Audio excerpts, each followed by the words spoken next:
Hello and welcome to Space and Style, a property show designed to connect various stakeholders across the property value chain. We can also provide realistic solutions and deepen your knowledge about the interesting world of real estate. We shall showcase architectural design, interior design trends, lifestyle and real-time property news updates, and the right way to navigate through property development and investment. Join me every week on this channel as I take you through an exciting journey in the world of real estate. Space and Style, 6:30 p.m. on Saturdays and 5:30 p.m. on Wednesdays. Increase the reach of your events or business services. To advertise on Plus TV Africa, please call 0906 000 5719 or 0909 040 8408, or send an email to marketing@plustvafrica.com. Plus TV Africa. Big stories live here. Hey, what's up, guys? You're welcome to another edition of Plus Event, and I remain your host, Ifeoluwa Oshuke. Your absence isn't an excuse anymore, as Plus Events is all you need, as we bring you the glitz, the glamour, and loads of fun. Oh, definitely, by no question. He's a living legend.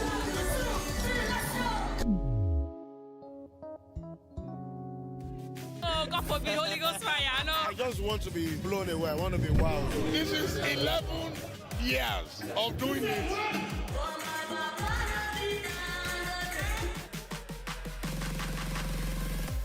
I'm surrounded by so much positivity.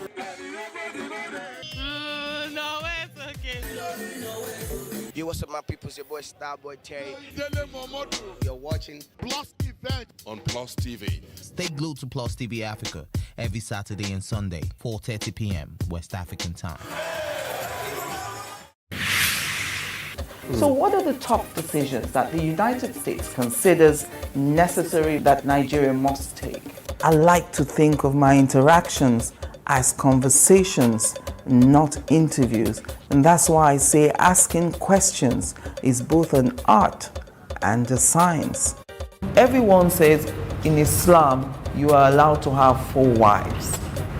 Is it mandatory? The right question enables answers that educate, inform, clarify, and help you, the viewer, to better understand the issue before making up your mind. Our goal is to reduce from 10 to 2 days the time it takes to register businesses in Nigeria. Join me every week on this station, Plus TV Africa, and gain exclusive access to my conversations. I'm Angela Ajetumobi.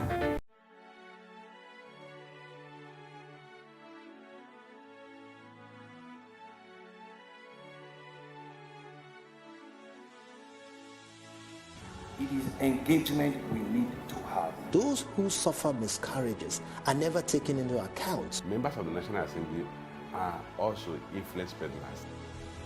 You are sitting on Nigerians' money. From the Babin, I pay my rent. From the Babin, I send my children to school. A consultative engagement. No any tangible notification before they ban us. It's one thing for people to be at your back and the heat of the moment, and another thing for them to still be with you when push comes to shove. I will do everything to take Lagos out of the national grid.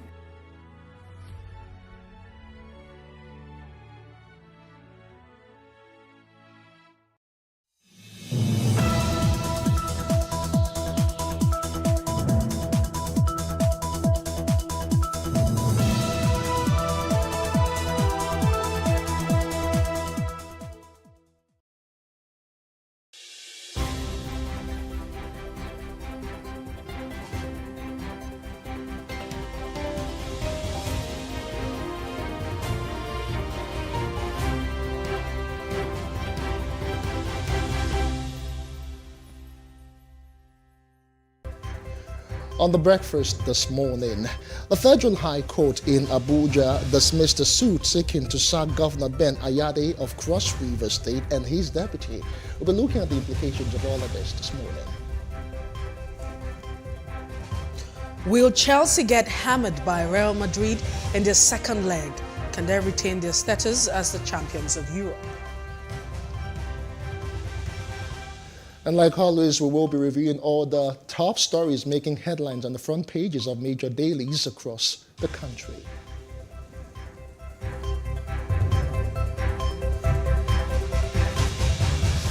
Good morning to you, and this is The Breakfast on Plus TV Africa. It's the Friday edition, my best edition of the week. Don't ask me why.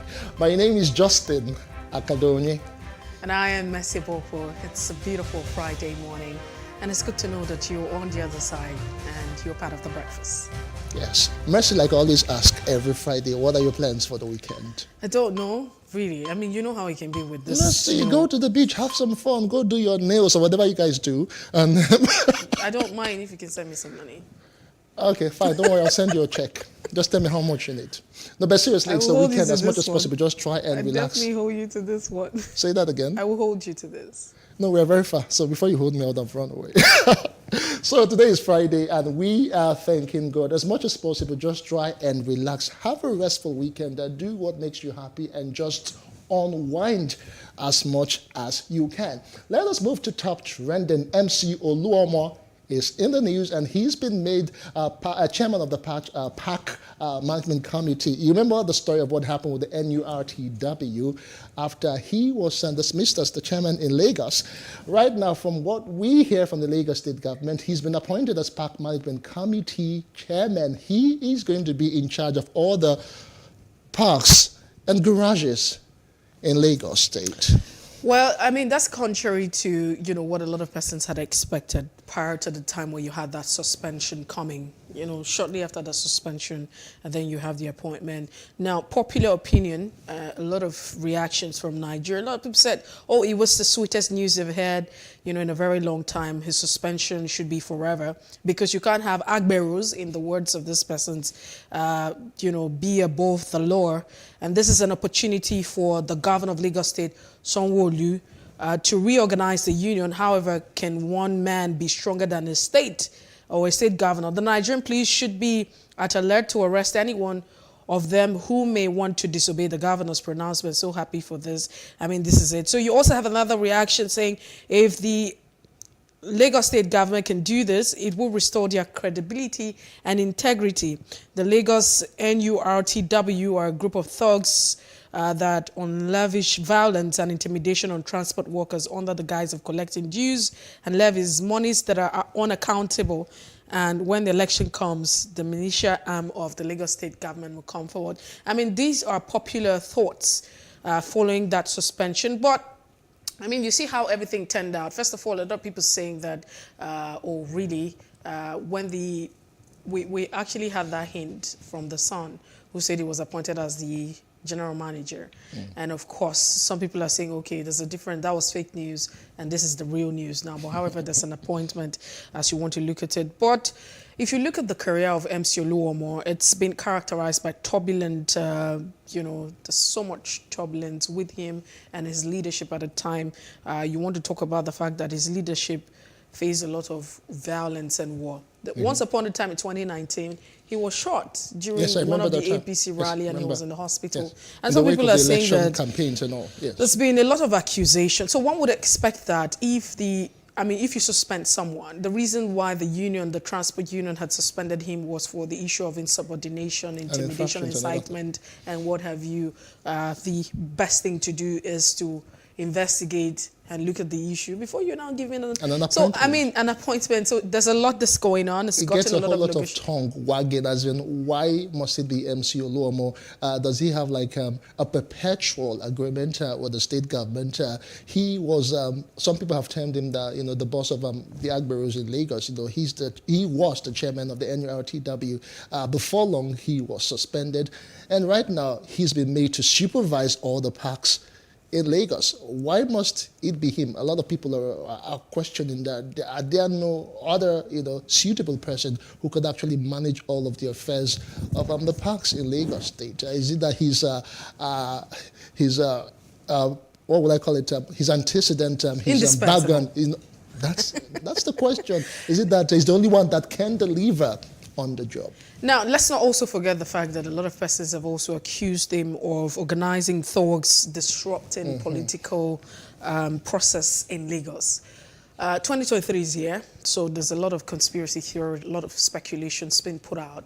But you want to look at the bond that, the Lagos state government has with... the bond. And yeah, it's a bond with MC Oluwomo. So many persons are praying to have that kind of bond in their relationship. These days, because if you look at the bond between the Lagos state government and MC Oluwomo, it's very strong, it's very healthy, and one will be asking, what could be responsible for this kind of relationship? One of our colleagues said that she wants her relationship to be as strong as the relationship between the Lagos state government and MC Oluwomo. So we're saying one and the same. It's one and the same thing that we're saying, but. See, it's Friday, so we're just leaving it, a little bit very light, but this is on a lighter note. The question is, if you have this, I think we need to move away from the fact that we can't constantly behave like this and expect a different result. No way. I mean, that's it. Lagosians are asking questions, and people are asking what is really about MC Oluwomo that we constantly, have to have him at the scene. I mean, look at that. So it's a lot, but we move away because we have other top trending stories. All right, we'll move away from that one. Remember the son of the GO, General Overseer of the Redeemed Christian Church of God. That's the son of Enoch Adeboye. He is in the news again. That's Leke, to be precise. He trended a couple of days back for calling a minister in the church, or some ministers, goat. But in a now deleted Instagram post, he had slammed the pastor for preaching after his father's close-out sermon on Sunday. Let me just quote what he said. Why would you preach another sermon after Daddy Gio has just finished preaching? You're not a son, you are a goat, sir. Next Thanksgiving service, just do altar call, then Thanksgiving. Remember that stuff generated, Mercy, you're smiling, generated a whole lot of it generated a lot of criticism on social media, with many disapproving of his choice of words. So if you read the Bible... No, when I heard that goat, what came to my mind was greatest of all times, Mercy. No, how can you be thinking of greatest of all times? The Bible... I'm so sorry. Yeah. But if you read the King James Version of the Bible, apart from the King James Version of the Bible, the Bible, some part of the Bible, there's a lot of parable in it. And so... the goats, the sheep, usually this kind of, what is it called again? There's a figure of speech. It's anecdote, allegory, yeah. Yeah, so I'm not sure if that's what it is, but I know it's a figure of speech. But you know how it is right now, and I feel like a lot of people are really angry. So I'm not holding brief for him because he has apologized. And that's because I don't know in the context that he used the word goat. So when you talk about goats, I'm thinking about goats and how goats behave. What comes to your mind when you think of goat, Mercy? Goats are very silly. No, but so it's quite sensitive, and it might just be the fact that he probably would have been speaking in parable, but really, do you have to say that? That's the question. I mean... No, you don't have to say that, though. Do you really have to come out to say that on social media? But I understand the pressure a lot of people are under when you have social media. I mean, you want to talk about stuff. There's a lot going on in your mind. And there's a space where you can just put it out. So it's very swift. And you have all of the resources that it takes to just put it up there.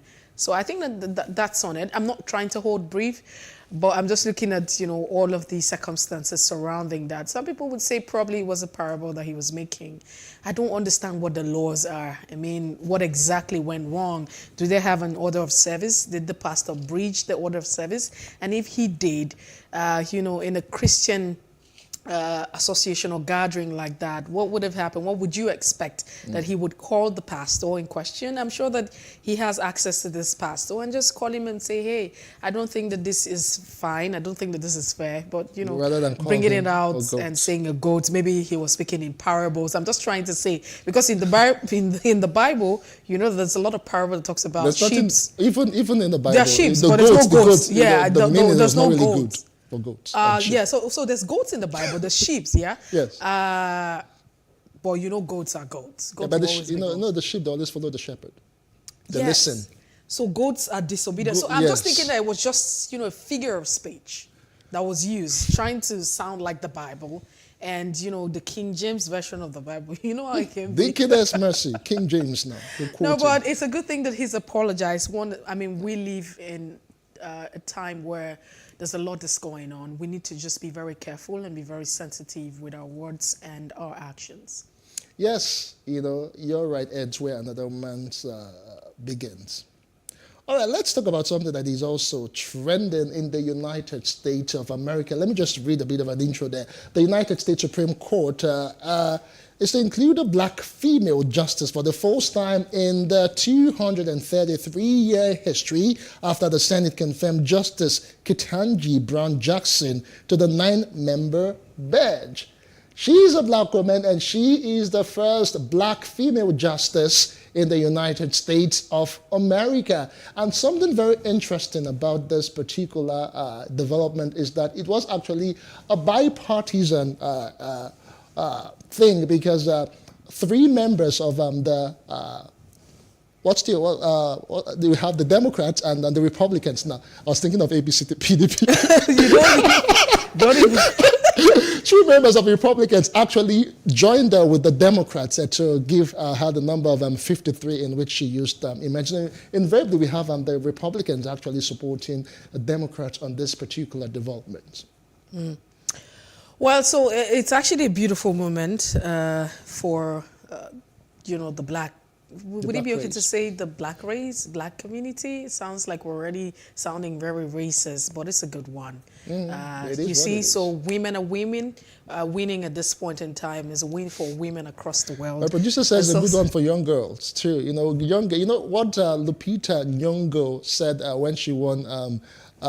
That's the Academy Awards then, that she said, the Oscars that she said to young girls that whatever you think you can dream of, that your dreams are actually valid. Now this actually is telling a whole lot to black people, to young women who aspire to greater heights in the United States. If you trace all the history of the United States, where the black people were not really given so much opportunity, who would have guessed that right now they will be celebrating the first black female justice? So whatever it is right now, no matter what your race, your country, be you black, be you Hispanic, be you Latino, be you Indo-American, whatever you are, but apart from that, you know, apart from that, the fact that, you know, it's a win for women, it's also the fact that she's very qualified. Yes, if you look at qualification, I mean, some people have said that she's more qualified than the previous 2 that you've had.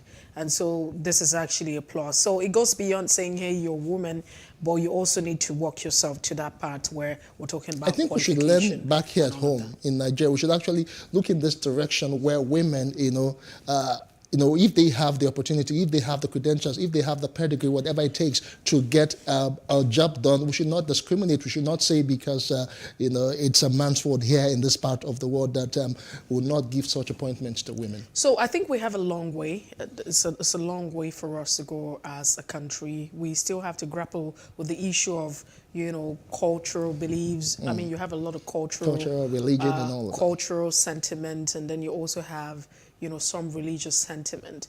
This is a big problem until we get, you know, we begin to break even. Recently, I've started saying that there are laws, you have court orders, but it doesn't really change anything. When we think that we need to change the belief system. If the belief system changes, then everything changes, because you act, I mean, the way you're acting is as a result of your belief system. And so what you believe, you begin to act and you begin to behave. Yes, but it's a good one. The lesson is that, first of all, she's a woman. Secondly, even though she didn't really dream, is just in a climate and society where women are also seen as part of the system. And on the other hand, she's very qualified. So there's a lot of it. Yeah, so congratulations to Justice Ketanji Brown Jackson on her confirmation as a Justice of the U.S. Supreme Court. We wish you well, in all that you do for the justice system and the judiciary in the United States of America. That's all we're taking on Top Trending for this Friday, the last for this week. We'll take a quick break. We'll come back and review the front pages of major dailies across the nation in a moment. To join us again.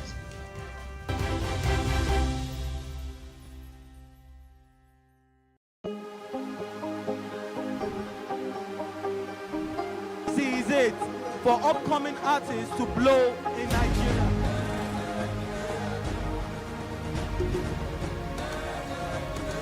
Welcome to Plus Trending. I am Bookie November, your host, saying thank you for joining us on today's episode. Welcome back. It's tea time on PlusTvAfrica. Practice makes perfect. I'm not perfect yet, but I'm a lot better than I used to be. He's a king. He's entitled to marry 100 if he wants to.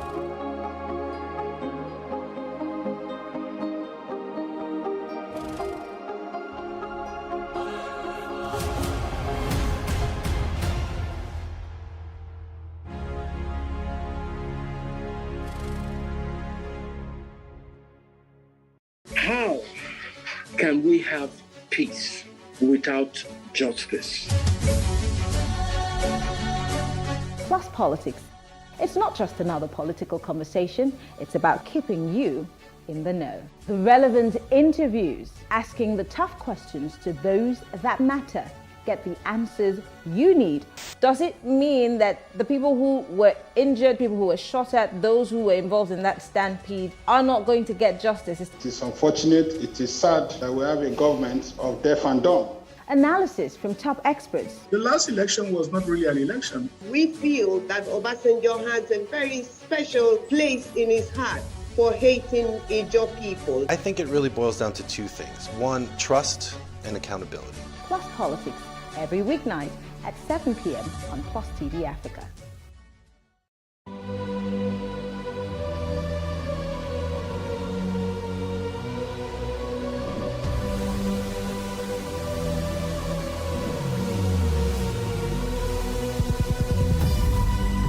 What we do not understand, we will stigmatize. What you can see is the remaining of the tanker that exploded. The suspect equally confessed.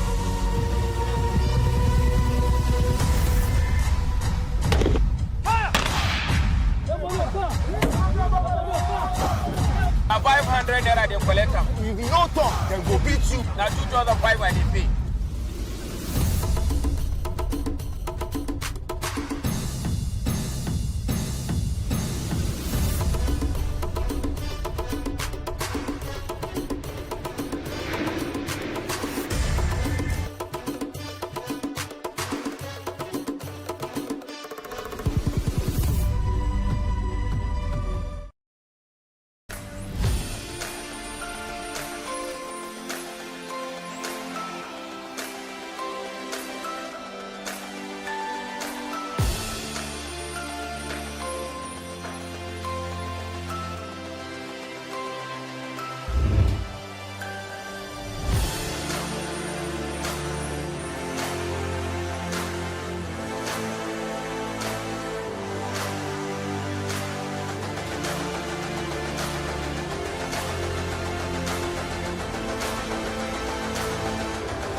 It's a breakfast on Plus TV Africa. Time for us to go through the pages of our national dailies. We have Jide Johnson, who joins the conversation.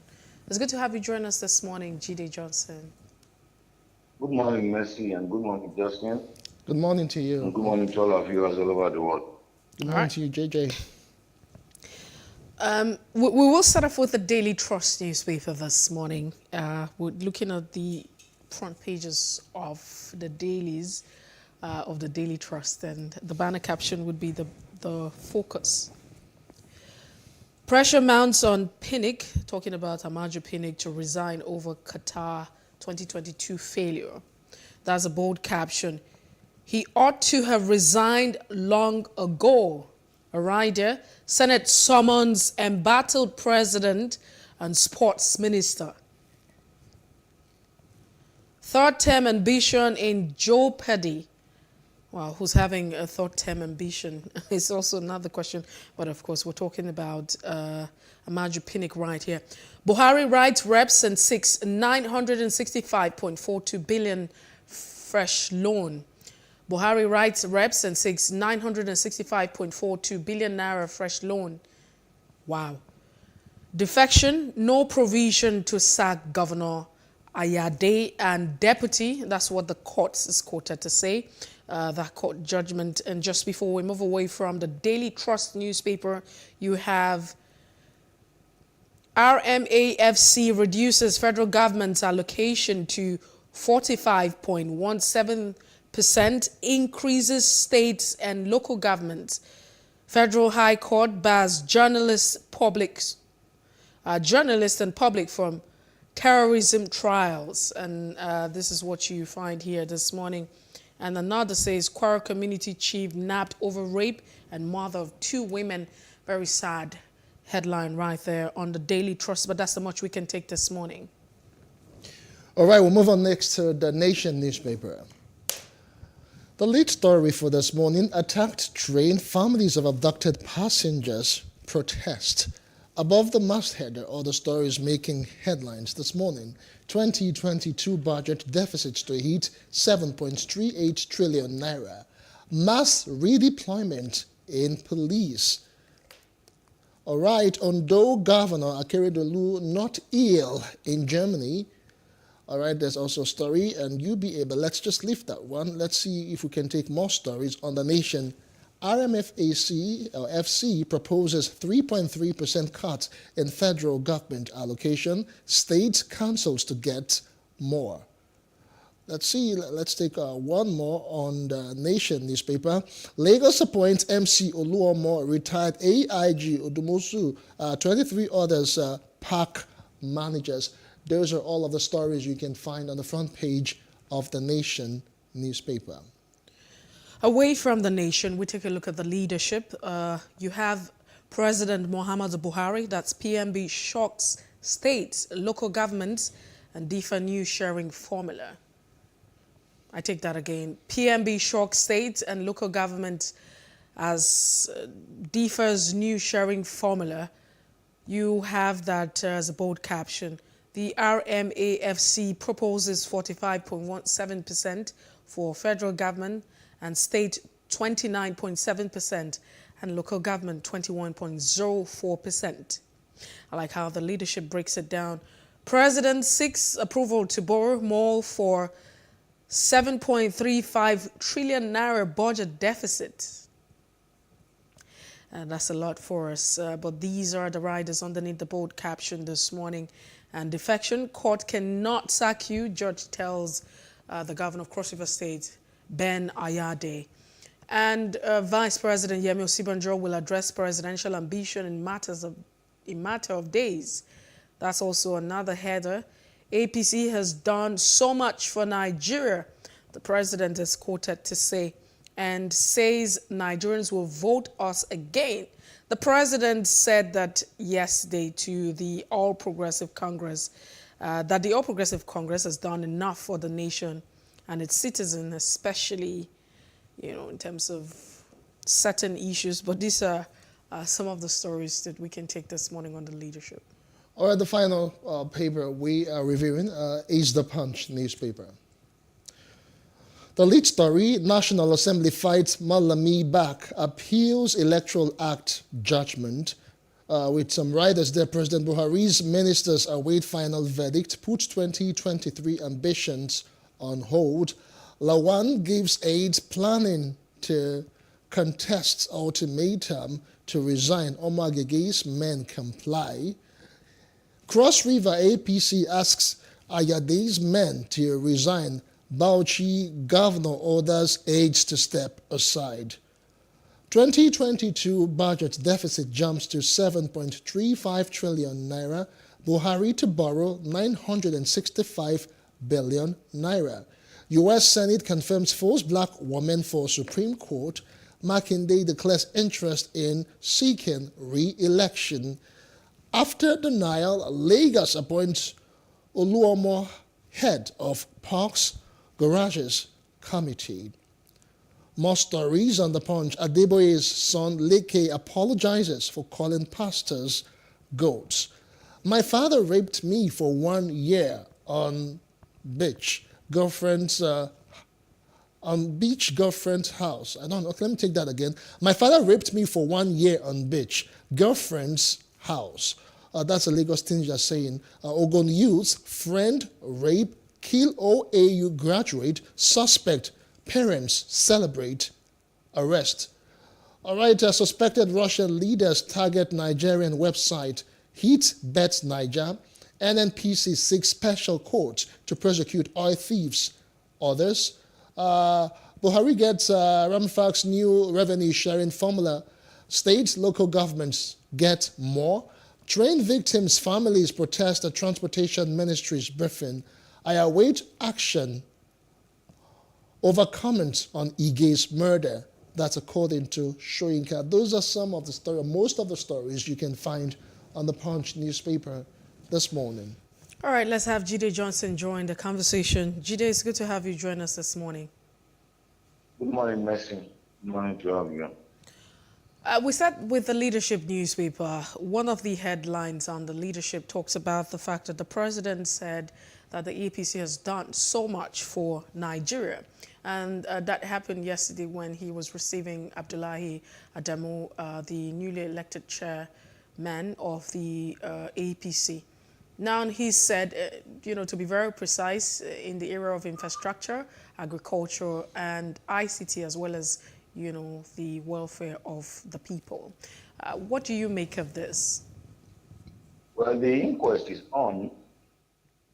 However, we'll get the result of what he said, whether the party has performed or not, when the election cycle comes around in February and March next year, when we have the gubernatorial, presidential, National Assembly, and the House of Assembly's election. It's left, the president can make his own declaration and his bold statement. It's left for Nigerians to do the assessment. When the election comes around in 2023, Nigerians are satisfied with the status quo, where they can vote again for APC. But if they require a change from their experience, and then I'm sure so it's left for the electorate, it's not left for the president. The president at this point in time is no longer a president. He's canvassing for his party. It's like a spokesperson, an ambassador of the APC. So what would you expect from a sitting president to do for his party? His major goal and ambition is for him to hand over power back to someone that is from his party, that is party dominated. But as far as the issue is concerned, it is the electorate that will decide that. But Jide Johnson, I'd like to ask you now, as I understand the fact that yes, 2023 would be very determined. It would determine whether or not the statement of the president is something to go by, if that's a reality or not. But as a citizen of the Federal Republic of Nigeria, do you think that the president has done a lot, especially in these areas that he's mentioned, agriculture, infrastructure, ICT? He also talked about, the welfare of the people. Well, where the government keeps borrowing, people that have lost their family by banditry, terrorism, kidnapping, and the rest of it, whether they will take what the president is saying the fait accompli or whether they will take action with respect to it. As far as the president can score himself, what do you expect from any political appointee or elected official? We always play the role of a gamma lizard. So the president is just playing the role of a gamma lizard, praising himself. So it's clear for the Nigerians. Now, the people that lost, whose family members have been abducted by the Abuja Kano train issue, well, whether they will listen right to what the president is saying.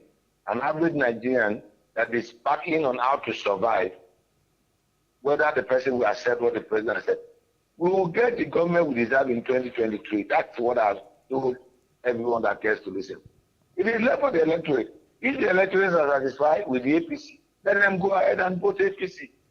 If they are not satisfied, let them go ahead and vote. But the ultimate power in democracy, the ultimate power resides with the people, not with the elected official.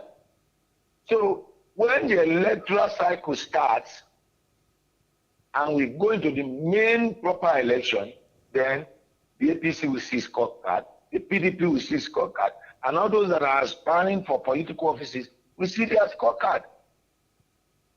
All right, let's move on to... Because I don't know the infrastructure the president is talking about. I don't know the ICT.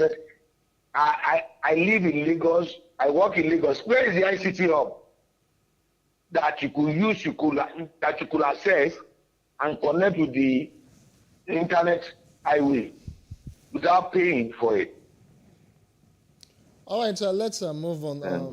Jide Johnson, let's move on to the Punch newspaper. The lead story there is a National Assembly fighting Malami back and appealing the Electoral Act judgment. So what are your thoughts concerning that as President Buhari's ministers await final verdict puts 2023 ambitions on hold? Well, we know that it is a battle. It's become clearer to every one of us why the president did not sign the 2019 Electoral Act, the 2018 Electoral Act that will have been used for the 2019 Electoral Act. In actual sense, it was signed, it will have been 2019 Electoral Act. We see now. And then we saw the drama that characterized the Electoral Bill before it was signed into law by the president. Now, was pressure from stakeholder, global pressure, local pressure, and whatever. Now we have seen that the role some principal actors are playing, because of their own personal ambition, they are trying to circumvent the process. Now the Senate president is trying the same story. The Senate president has asked his aides to resign. The governor of Cross River State has asked his aide to resign. Omar Agege has asked his aide to resign. Now, it will be interesting to note that once the law has been signed, I don't know how someone will go to Ebonyi State and institute a federal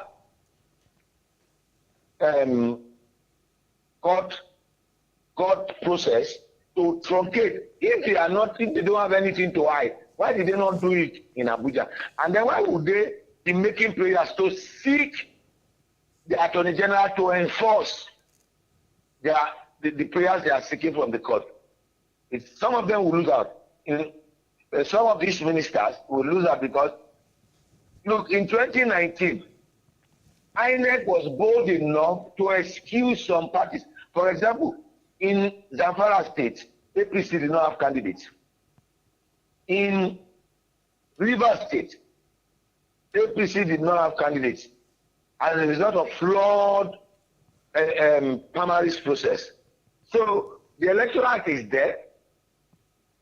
We see what happens with its implementation. But as far as I'm concerned, the president needs to ask his ministers to resign so that they can go and pursue their ambition. They can't be using state resources to pursue their state ambition. Let's take, for example, it was alleged that the Minister of Justice, the Attorney General, is interested in contesting for the governor of Kebbi State. Now, if he's still the Attorney General, he will use his official car, his official position, and the rest of it to campaign. On whose cost? At whose cost? It's unethical and it's illegal now based on the Electoral Act of 2022. All right, Jide Johnson, let's take a look at the leadership as well again. It talks about the fact that the sharing formula, this actually shook states and the federal government, more like a new sharing formula.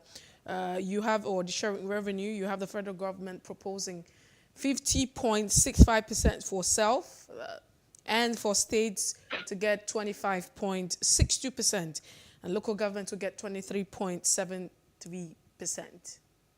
What are your thoughts? Well, the bulk of the resources of the nation should go to the local government and the state. Now, we have one power center, which is the federal government. We have 36 power centers, which is at the state level. And then you have 776 power centers at the local government level. Now, even giving 47% to one, if you do the math, you discover that we are giving too much to the center at the expense of the local government, not even the state government. Because majority of the people will not have anything to do with the local government, with the state government or the federal government. You know one thing? Now, the beginning of your life starts with the local government, which is the registration of your birth. The end of life starts with the local government, which issues death certificate. Now, state can't issue that. Federal government can't issue that. So the centerpiece of life revolves around local government, but we have a situation with respect to 1999 Constitution as amended. There is no exclusive provisions for local government in terms of administration, in terms of revenue disbursement. Now the state, the local government have been made an appendage of the state government. As a result of that, I have not witnessed critical development at the grassroots level. So the people at the center will definitely not want to approve this issue of this revenue sharing formula because you have reduced the national cake at the center that these people at the center used to share from. But as far as I'm concerned, at least we should start with this revenue formula. The bulk of the revenue should go to state. At least about 60% of our revenue should go to the state and the local government. No, but Jide Johnson, the argument that is being put out here is the fact that if you look at the tiers of government, that the different tiers of government and the responsibility that they shoulder should be, the reason why you have this allocation. That's why you have, the center or the federal government having the lion's share or, the bulk of it, 50%. And so let's begin to juxtapose that. Looking at the responsibility of, yes. Government used to be responsible for power. We are paying through our noses for power. Now, government used to be responsible for telecommunication in the days of NITEC. And that's the federal government. Are they responsible for that? Look, it's clear. If we are really looking for the true development we are looking for, development, nothing grows, nothing develops from the top. It comes from the bottom. Now, if you really want to grow this nation, just imagine deploying all these resources to the 776 local government. And they will have effective monitoring. The local governments are not even doing anything at all again. Look, on Monday, I appeared on a program and I said, look, we have an illegality at the local government level where you have sole administrators. And we have a situation in Lagos State where you have elected local government chairman since July last year. And they have been inaugurated, June last year, in July. Till date, they don't have an executive committee to function. It's only the chairman and the vice chairman. They don't have supervisory councillors. They don't have any aides to work with them. That's an illegality. That's an abnormality. In Nigeria, we love breaking principles and resort to prayers, thinking that prayers will solve our problem. No. Prayers do not solve problems. Prayer gives you insight on how to solve problems. Now it is now your responsibility to act on those insights. If it is by prayer, Nigeria should be the most developed country in the world. Because on Monday we go to pray, on Friday night we go to pray, on Friday in the afternoon, go to all state secretariats, federal secretariats. By the time it is 1 p.m., there is a shutdown. Because we want to go for Juma services. So you can't break principle and expect to get results. So we need to fund the local government if we really want to witness the development and turnaround of the economy of this nation. All right, Jide, let's slide on to the Nation newspaper. The lead story for this morning is still on the attacked train. Families of abducted passengers protest. That's on the one hand. Also, there are stories making headlines as well. Lagos State appointing Oluomo as the chairman and of Park Management Committee. Let's just get your thought concerning that. Well, on the Oluomo issue, the government was playing the ostrich. You recall that when the National Union of Road Transport Workers was dissolved as a result of crisis between Lagos State and the federal union body,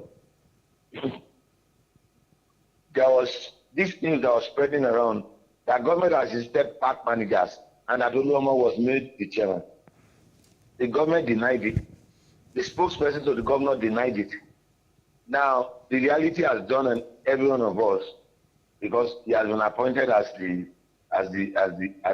chairman of it. It's the voice of Jacob and the hand of Esau. So it's still the same thing.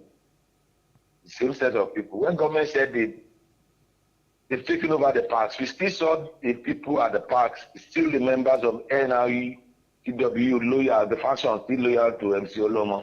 I was still collecting money. So let them be played to the gallery with respect to that. And the issue of the family members, one, our flag was not raised at half-mast. There was nothing. Just imagine that happening in Britain, happening in US, or happening in other countries. National money will have been declared. The first thing we did was to pretend as if nothing happened. And we left the people at the mercy. If you recall the Greenfield incident, the Greenfield University where the students were kidnapped, it is still in the same cardinal state. The parents of these children were left on their own to sort this matter. We are transporting rice, Maggi, and other essentials, bikes to these bandits. But these ones are no longer bandits, they are terrorists. But the question I've asked and I keep asking, how was it possible for these terrorists to move everything they used for dislodging the train within Nigeria without any security agencies being able to track them? It beyond my imagination and it beyond my comprehension. Because you cannot move anything from here to Ibadan of that nature without you seeing police checkpoints and police stopping on you. And we are talking about heavy military equipment. All right, Jide Johnson, we're out of time now. But just before we let you go, I'd like to share your thoughts on this one. It's on the Daily Trust newspaper. It talks about the pressure. Following the fact that Nigeria failed to qualify for the World Cup in Qatar, this pressure being mounted on Amaju Pinnick, the president of the NFF, to resign. If you could sack the coach, what should happen to him? Our football has gone on picnic under Pinnick. They are just waiting for the realization. They are just waking up to the realization. When was the last time we qualified for under 17? When was the last time we qualified for under 20? When was the last time we qualified for the Olympic? Both male and female. You see, our football under Pinnick has gone on picnic because it is in the diaspora. You have an NFL president that is interested in his own personal ambition. His whole ambition is to become CAF president or to become member of CAF FIFA executive committee. So he's been doing that. There is no investment in the local league. What has happened to the local league under Pinnick administration? In fact, it is the most useless, the most moribund NFL chairman we have ever had. Unfortunately, he has his boys in the sports cycle, and I know some of them, and I used to tell them 4 or 5 years ago that you guys will regret it, because one thing that has happened with Nigerian qualification for the World Cup is that no company will sponsor anybody to go and cover the event. Media organization will be losing money in terms of sponsorship that will come from advert placement doing transmission of Nigerian. So we see, we journalists, the issue of Pinnick, it's the problem of Nigerian sports journalists. They are listening to me because they are patronizing him at the expense of Nigeria. Instead of being patriotic, you are being patrons of Pinnick, and see what we have witnessed now. Absolute nonsense. It's very, very painful. Not for a day I couldn't eat because we lost to Ghana technical ground. I hope you have actually gotten yourself some food, because I got myself some food. Eventually. You know, because football is life. I know. But try and eat some food. As long as we have life, Jide Johnson, as long as we have life, there's hope. You know, Nigeria is a growing democracy, and eventually everything is still very good. We have to let you go at this point. Thank you so much for being part of the show. Thank you. We appreciate your time, and we wish you a very beautiful day. Thank you, Justin. Thank you so much, JJ. Well, that's as much we can take off the press. Like always, I will go back at this day in history and bring you today in history before we come discuss our first conversation for the day. Stay with us.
we do not understand, we will stigmatize. What you can see is the remaining of the tanker that exploded. The suspect equally confessed.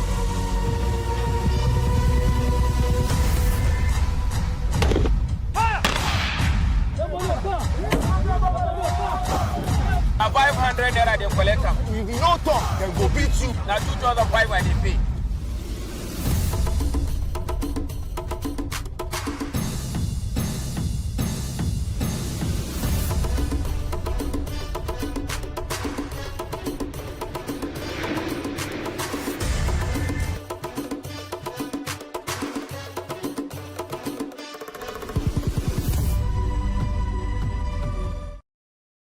In raising our kids, parents should stop playing God. The internet is actually using the people. But when you are looking for money to help other people, then it becomes easy. Don't rush into marriage. I always say this. You rush in, you rush out.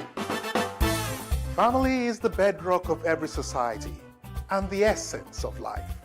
On Today with John and Helen, we dig deep into family values in every sense of the word. Join us every Saturday at 9:15 a.m. on PlusTvAfrica, DSTV channel 408. With you, we play a part in strengthening the values passed from generation to generation.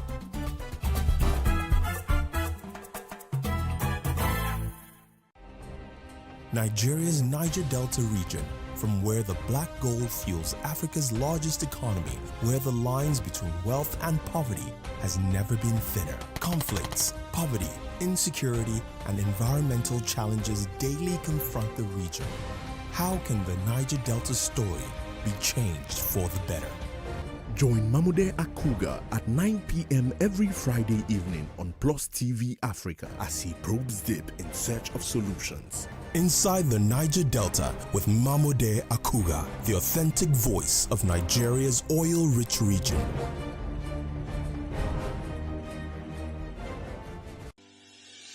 Increase the reach of your events or business services. To advertise on PlusTvAfrica, please call 0906 000 5719 or 0909 040 8408, or send an email to marketing@plustvafrica.com. Plus TV Africa. Big stories live here. Hey, what's up, guys? You're welcome to another edition of Plus Event, and I remain your host, Ifeoluwa Oshukeye. Your absence isn't an excuse anymore, as Plus Events is all you need, as we bring you the glitz, the glamour, and loads of fun. Oh, definitely, by no question. He's a living legend.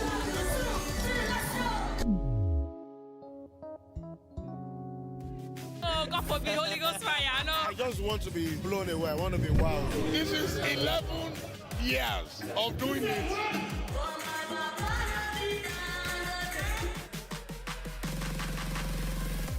I'm surrounded by so much positivity. No, it's okay. Yo, what's up, my people? It's your boy Starboy Terry. You're watching Plus Event on Plus TV. Stay glued to Plus TV Africa every Saturday and Sunday, 4:30 p.m. West African time. So what are the top decisions that the United States considers necessary that Nigeria must take? I like to think of my interactions as conversations, not interviews. And that's why I say asking questions is both an art and a science. Everyone says in Islam you are allowed to have 4 wives. Is it mandatory? The right question enables answers that educate, inform, clarify, and help you, the viewer, to better understand the issue before making up your mind. Our goal is to reduce from 10 to 2 days the time it takes to register businesses in Nigeria. Join me every week on this station, Plus TV Africa, and gain exclusive access to my conversations. I'm Angela Ajetumobi.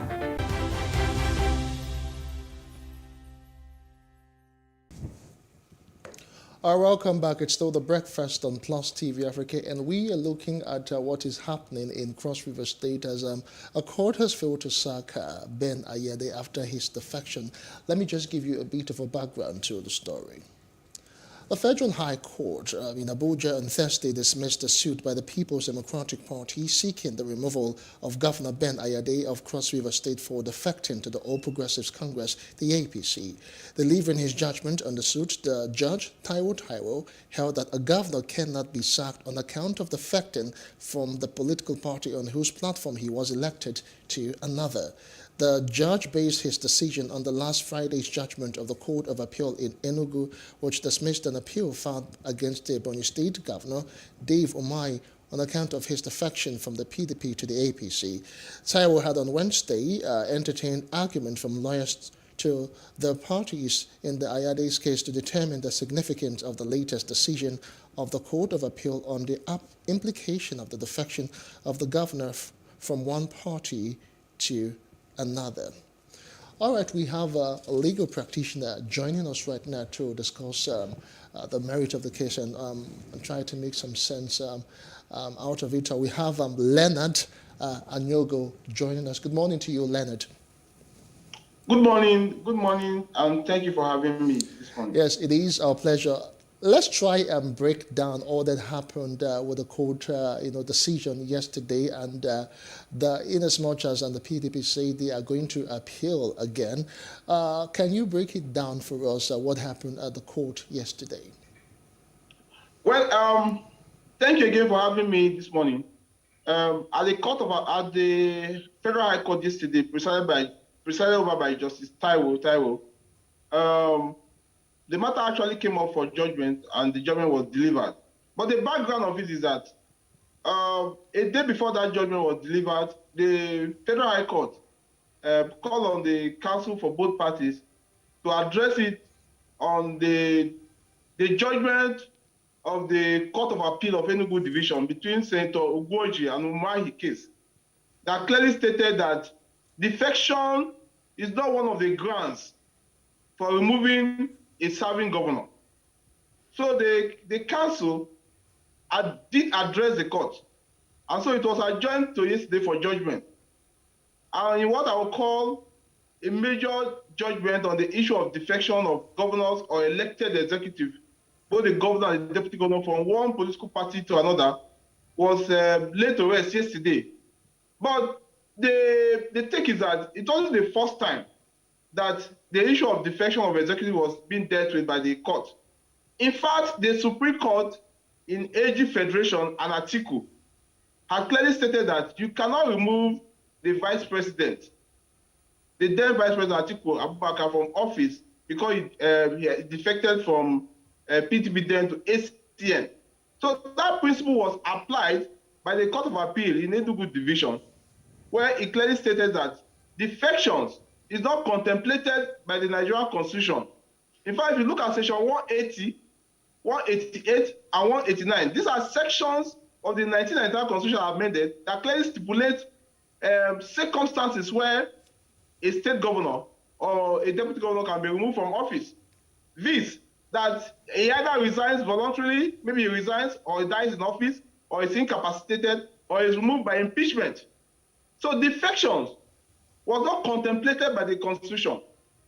But the court went ahead to say that no matter how painful you look at it, no matter how immoral you look at it, that you have been elected from a particular platform, a political platform, and for you to defend it is immoral. But it is not illegal, because that is the position of the law as I speak.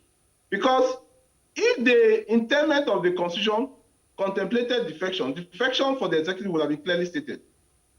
No, just to understand, really, to just, place the issue in Cross River State side by side with what happened in Ebonyi State. David Umahi was actually, from the court judgment, he was asked, to step down, from his office because of defection, right? So what? Yes, you're correct. So what's the difference right now? We're still talking about the same defection. Yes, it's so true. You say the court the David Umahi's case of Ebonyi State, that judgment was delivered by Justice Ekwo of the same Federal High Court. But remember, as at then, there was no subsisting Court of Appeal judgment. by the Enugu division that dealt on the same subject matter. So I am sure that if there was a Court of Appeal judgment, the decision of Justice Eko would have been different. But that matter and that case has now been settled on the issue of defection. So David Umahi case came earlier on. The Ayade's case, the Governor Ayade of Cross River State case, came up yesterday after the decision of the Court of Appeal Enugu division. And by the doctrine of stare decisis, what that means is that President, a lower court is bound to apply the decision of a superior court. Remember that the Federal High Court, in terms of hierarchy of court, is below that of the Court of Appeal. So it was banned. And that was Justice Taiwo, I was in court, that said that he has no reason but to bow to the superior court decision. You know, this decision has always been taken by the Court of Appeal and also earlier on superintended by the Supreme Court. So Justice Taiwo had no option but to kowtow, but what we call judicial discipline, now to follow the dictate of the Superior Court. So that is the difference. The Justice Umahi case was decided earlier before the Court of Appeal decision in Enugu district, because the growth of the matter, the main issue is defections. Can you remove a sitting governor because he defected? The court went further to say that by virtue of section 40 of the Constitution that talk about freedom of association, that an elected governor or deputy governor has the right to move from one political party to another. That is the law as it is. But, you know, some questions were raised in terms of immorality. You know, the difference between morality and law is that law has sanctions, and most often is codified, though there are conventions. So there's punishment section for you to break if you offend the law, but there's none if it is morality. So I can wake up in the morning, I decide not to greet you, and nothing will happen to me. I can also wake up in the morning if I decide to slap you, and there's punishment section for that act. So no matter how immoral, no matter how questionable you look at it, it is not illegal. So you cannot remove a sitting governor who has defected from one political party to another because it is not contemplated by the Constitution of the Federal Republic of Nigeria. Remember that the Constitution is the overall law of the land. So, and it is supreme over all other considerations. Section 1 sub 1 of the Constitution of Nigeria. So it is supreme. So it was based on the constitutional provision that the court decided yesterday that, look, defection is not a grant. It's not one of the grants of removing a governor or a deputy governor who has moved from one political party to another. Okay, Liana Tanyogo, let's also look at the fact that some Nigerians have constantly said that this judgment has been induced. It's a judgment that's been induced, and some people have accused, you know, the judiciary and Nigeria for having double standards, same courts and different ruling. I know that you have actually, you know, tried to shed light on what has transpired in terms of the difference, but there seemed to be a vast majority with the sense that this was a judgment that's been the judiciary or the judgment was induced. Not at all. With the greatest respect, by the grace of God, I'm a senior legal practitioner. You see, sometimes it's ignorance of how the law operates. You know, different facts, different circumstances, different time also influence the way judgment is entered in most cases. Like in Dave Umahi's case, the governor of Ebonyi State, I just said earlier on that decision was done before the Court of Appeal decision. And let me stress a bit on the issue of stare decisis, that is following precedent of a superior court. You know, there's no way the Justice Taiwo's court, the Federal High Court yesterday, would have departed from the clear dictum or dictate of the law as stated by the Court of Appeal, which is higher in the hierarchy of court. Of course, the Court of Appeal equally based her decision on the decision of the Supreme Court in the AG Federation versus Atiku. You know, so there's a clear difference because one was earlier, before a Superior Court decided on that issue. So the issue of stare decisis, the issue of precedent in judicial administration of justice is there. So it will amount to judicial rascality or judicial insubordination for a lower court to deviate from the principle that is enunciated and set out and established by a superior court. it makes the law become very uncertain. So what I'm telling Nigerians in this instant case that there have not been any deviation. There is no inducement whatsoever. It is a clear case of how the law operates and how the Constitution foresees it. You know, somewhere, if you want to look at judicial activism, you can say that, okay, now you can go to the National Assembly and try to amend the law by saying that if a sitting governor defects, he loses his seat. You know, so, but that is not the law as it is now. The judiciary interprets the law, not necessarily making the law. The principle of separation of power, where the legislature make laws, judiciary interpret. You know, so those issues of separation of power is jealously guarded by the Nigerian Constitution. All right. Now, but you know, just before we have Justin come through now with his thoughts. What would you say that the law should do about the issue of defection? Over time, we've heard that it's really more of a moral issue, but not a legal issue. Should we not have laws very precise and stipulated about the issue of defection? The good thing about the Nigerian Constitution, it says that we, the Nigerian people, if we, the Nigerian people, decide that defection is morally not good, it's something that we should seriously frown upon. Just like I said, we'll go back to the Constitution by amending the Constitution, by going to the National Assembly. I'm happy that there's an ongoing constitutional amendment by inserting that defection, if a governor or deputy governor defects, he loses the office of the governor. In fact, some questions were raised by Justice Taiwo and said that, okay, can you actually move a vote from one political party to the other? Because you contested under a particular platform. But just like I said, the Constitution is supreme. Because the intent of the Constitution did not contemplate defection as one of the grounds of removing a sitting governor or a governor or a deputy governor. But the case is different from that of the legislators, that you can lose your seat. A by-election can be ordered if you defect from one political party to another without justification for that. But in the case of the elected executive, there's no mention of it in the Constitution. That's why I say Constitution is an ongoing exercise that will keep changing as the society evolves. So maybe as we progress into the future, defection will not be made one of the grounds for removing a governor or a deputy governor who leaves one political office that he or she was elected on and then move to the other. So clearly now what we know is that only a state parliament or legislature can actually remove a governor from office. Exactly. And or he resigns or he becomes incapable of holding that office.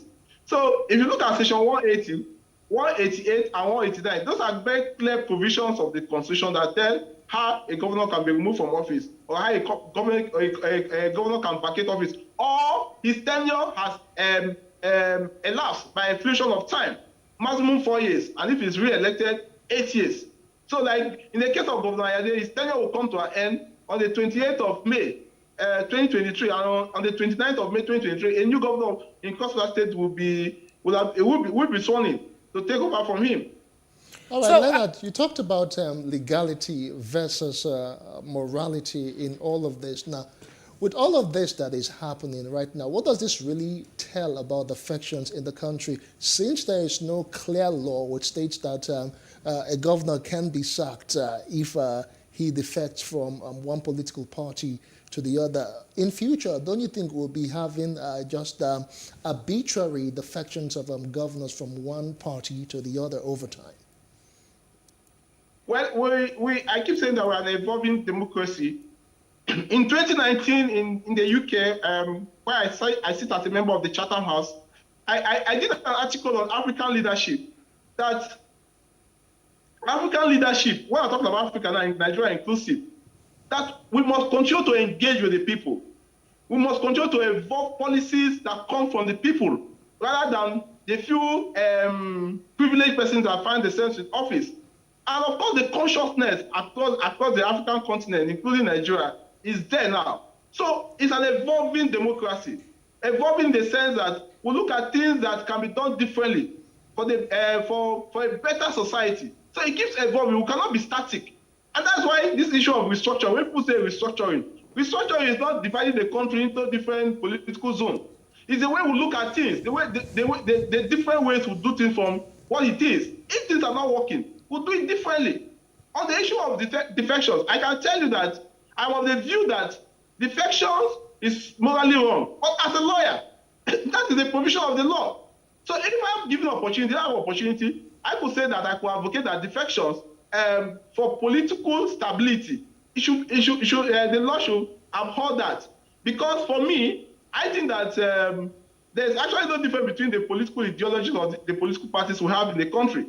There's no difference between, in reality, there's no difference between Party A. I don't want to start calling Party A, Party B, Party C. We have had defections across board from the legislators, from the executive. So it has become a norm.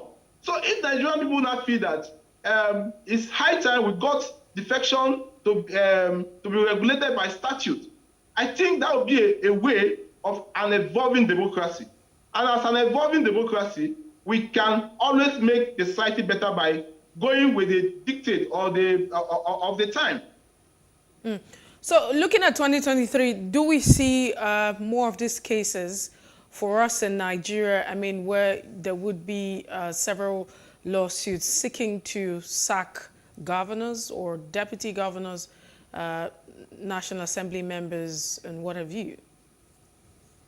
You know, as I speak to you, there's a pending case, that of Zamfara case. That one has not been decided, so we don't know the way to go. But the judiciary has become a very key component of the Nigerian democracy. But we can help the judiciary by making our laws simple and maybe covers all the field that we are discovering now, because the judiciary cannot make law. It's not their business to make law. No matter how you engage or a judge engage in judicial activism, it cannot be the position of the law. The law is very clear, and the judiciary cannot usurp the role of the legislators.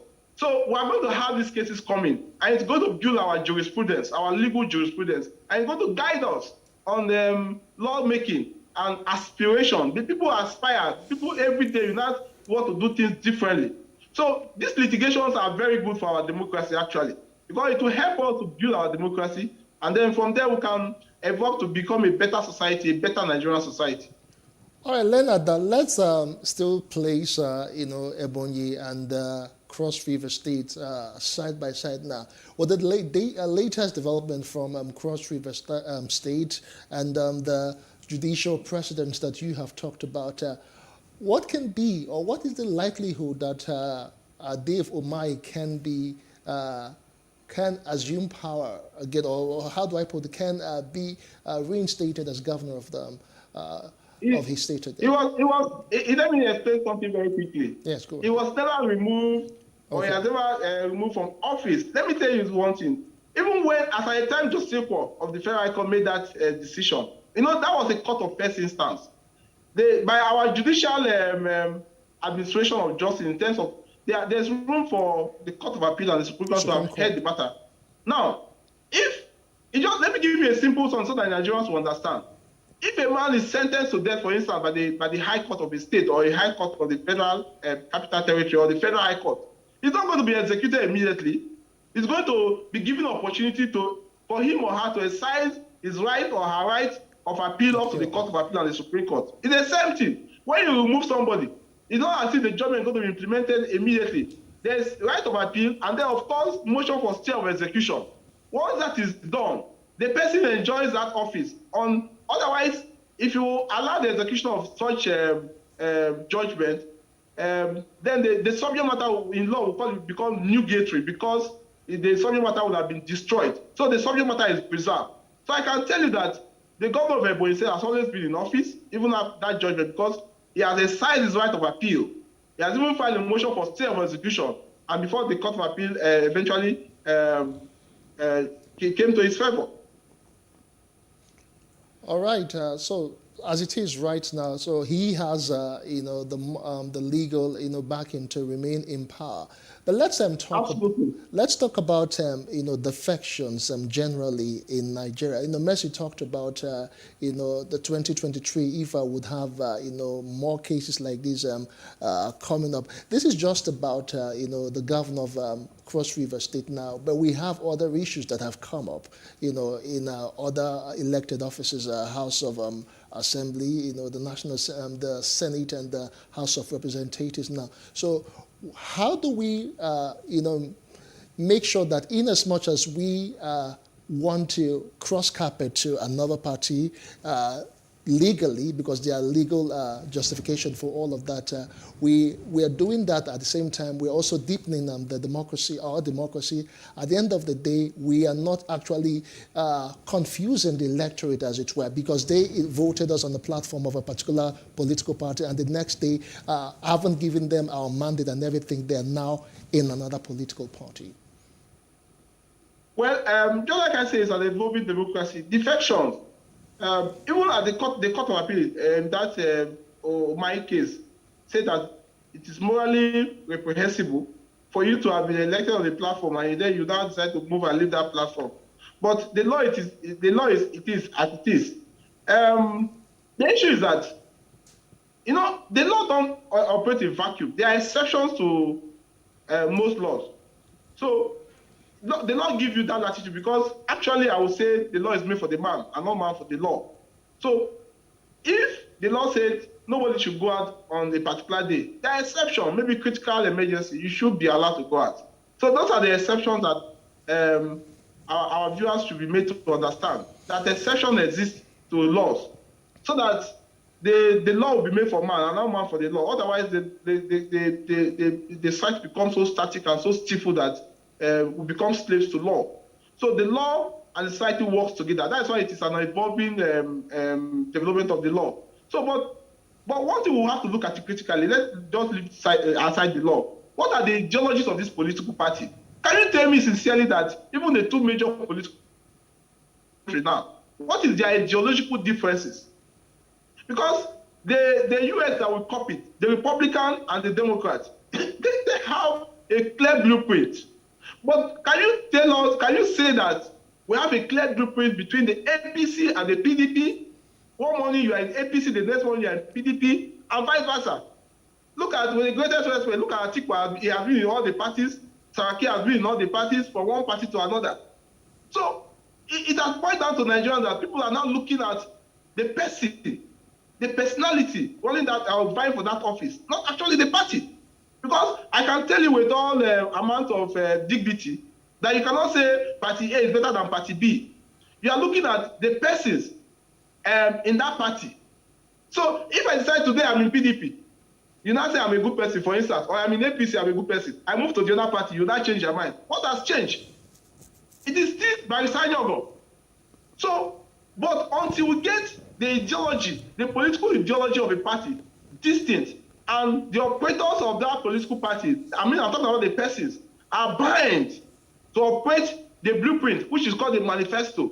We'll keep talking about defection, because defection has become like a norm. Today, if it is comfortable for you to be in party A, you are in party A. The next time you are in party B, without minding the manifestos of the political party that brought you to office. But should the party not have internal mechanism to ensure that the issue of defection is addressed at that level, at the party level?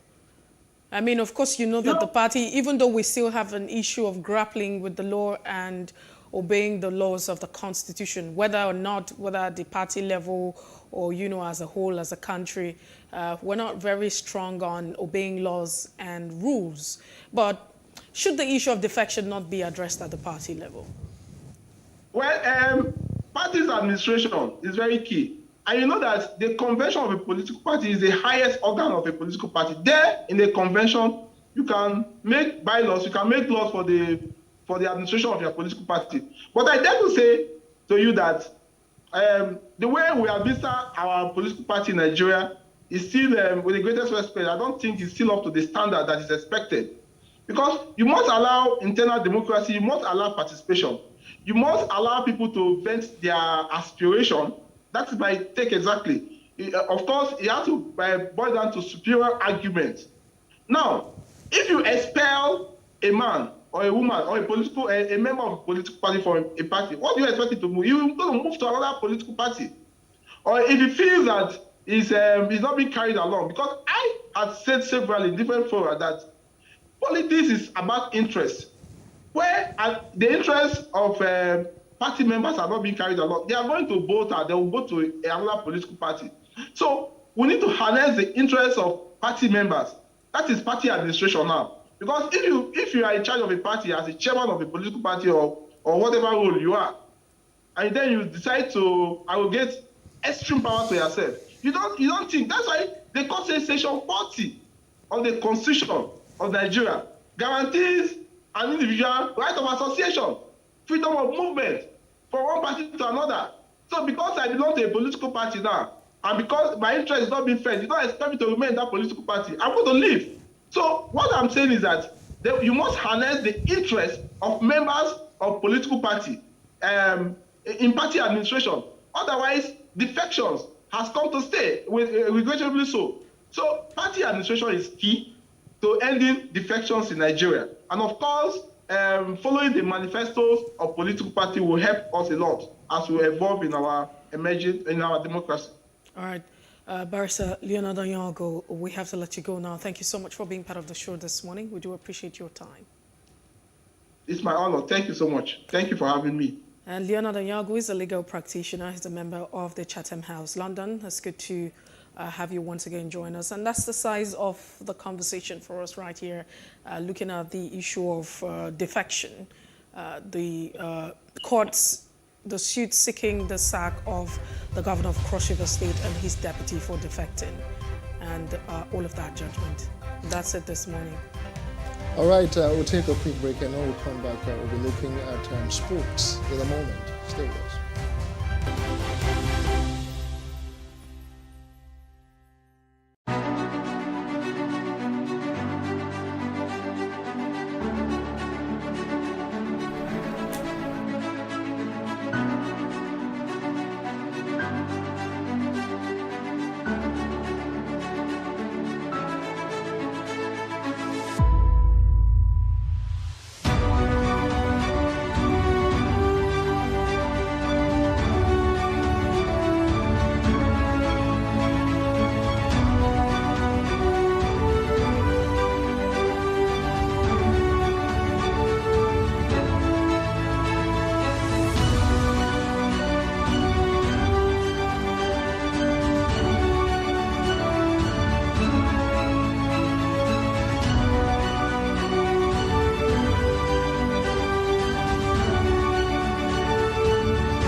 Increase the reach of your events or business services. To advertise on Plus TV Africa, please call 0906 000 5719 or 0909 040 8408, or send an email to marketing@plustvafrica.com. Plus TV Africa. Big stories live here. Life can be fun and rewarding, but it also comes with some risk. As in business, you win some, you lose some. And that's why you need to be wise in the choices you make. It's like placing a bet. Again, you need to be wise. Wise in choosing an innovative platform with the highest market options and highest odds ever. That's why Winners Golden Bet, the leader in online, in-shop, virtual, and live sports betting, gives you enhanced platforms that offer you the best chances of winning. For betting on live soccer matches, live dog races, and virtual games. Winners Golden Bet is your best bet.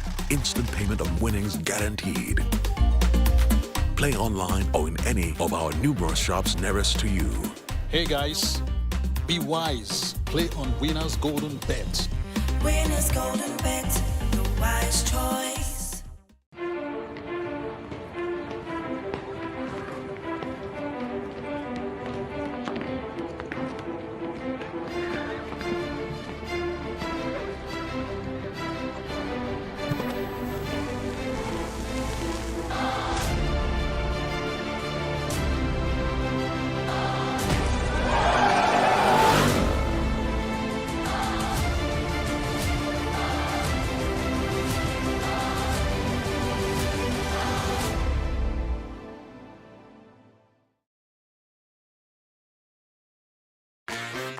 Hello and welcome to Space and Style, a property show designed to connect various stakeholders across the property value chain. We can also provide realistic solutions and deepen your knowledge about the interesting world of real estate. We shall showcase architectural design, interior design trends, lifestyle and real-time property news updates, and the right way to navigate through property development and investment. Join me every week on this channel as I take you through an exciting journey in the world of real estate. Space and Style, 6:30 p.m. on Saturdays and 5:30 p.m. on Wednesdays.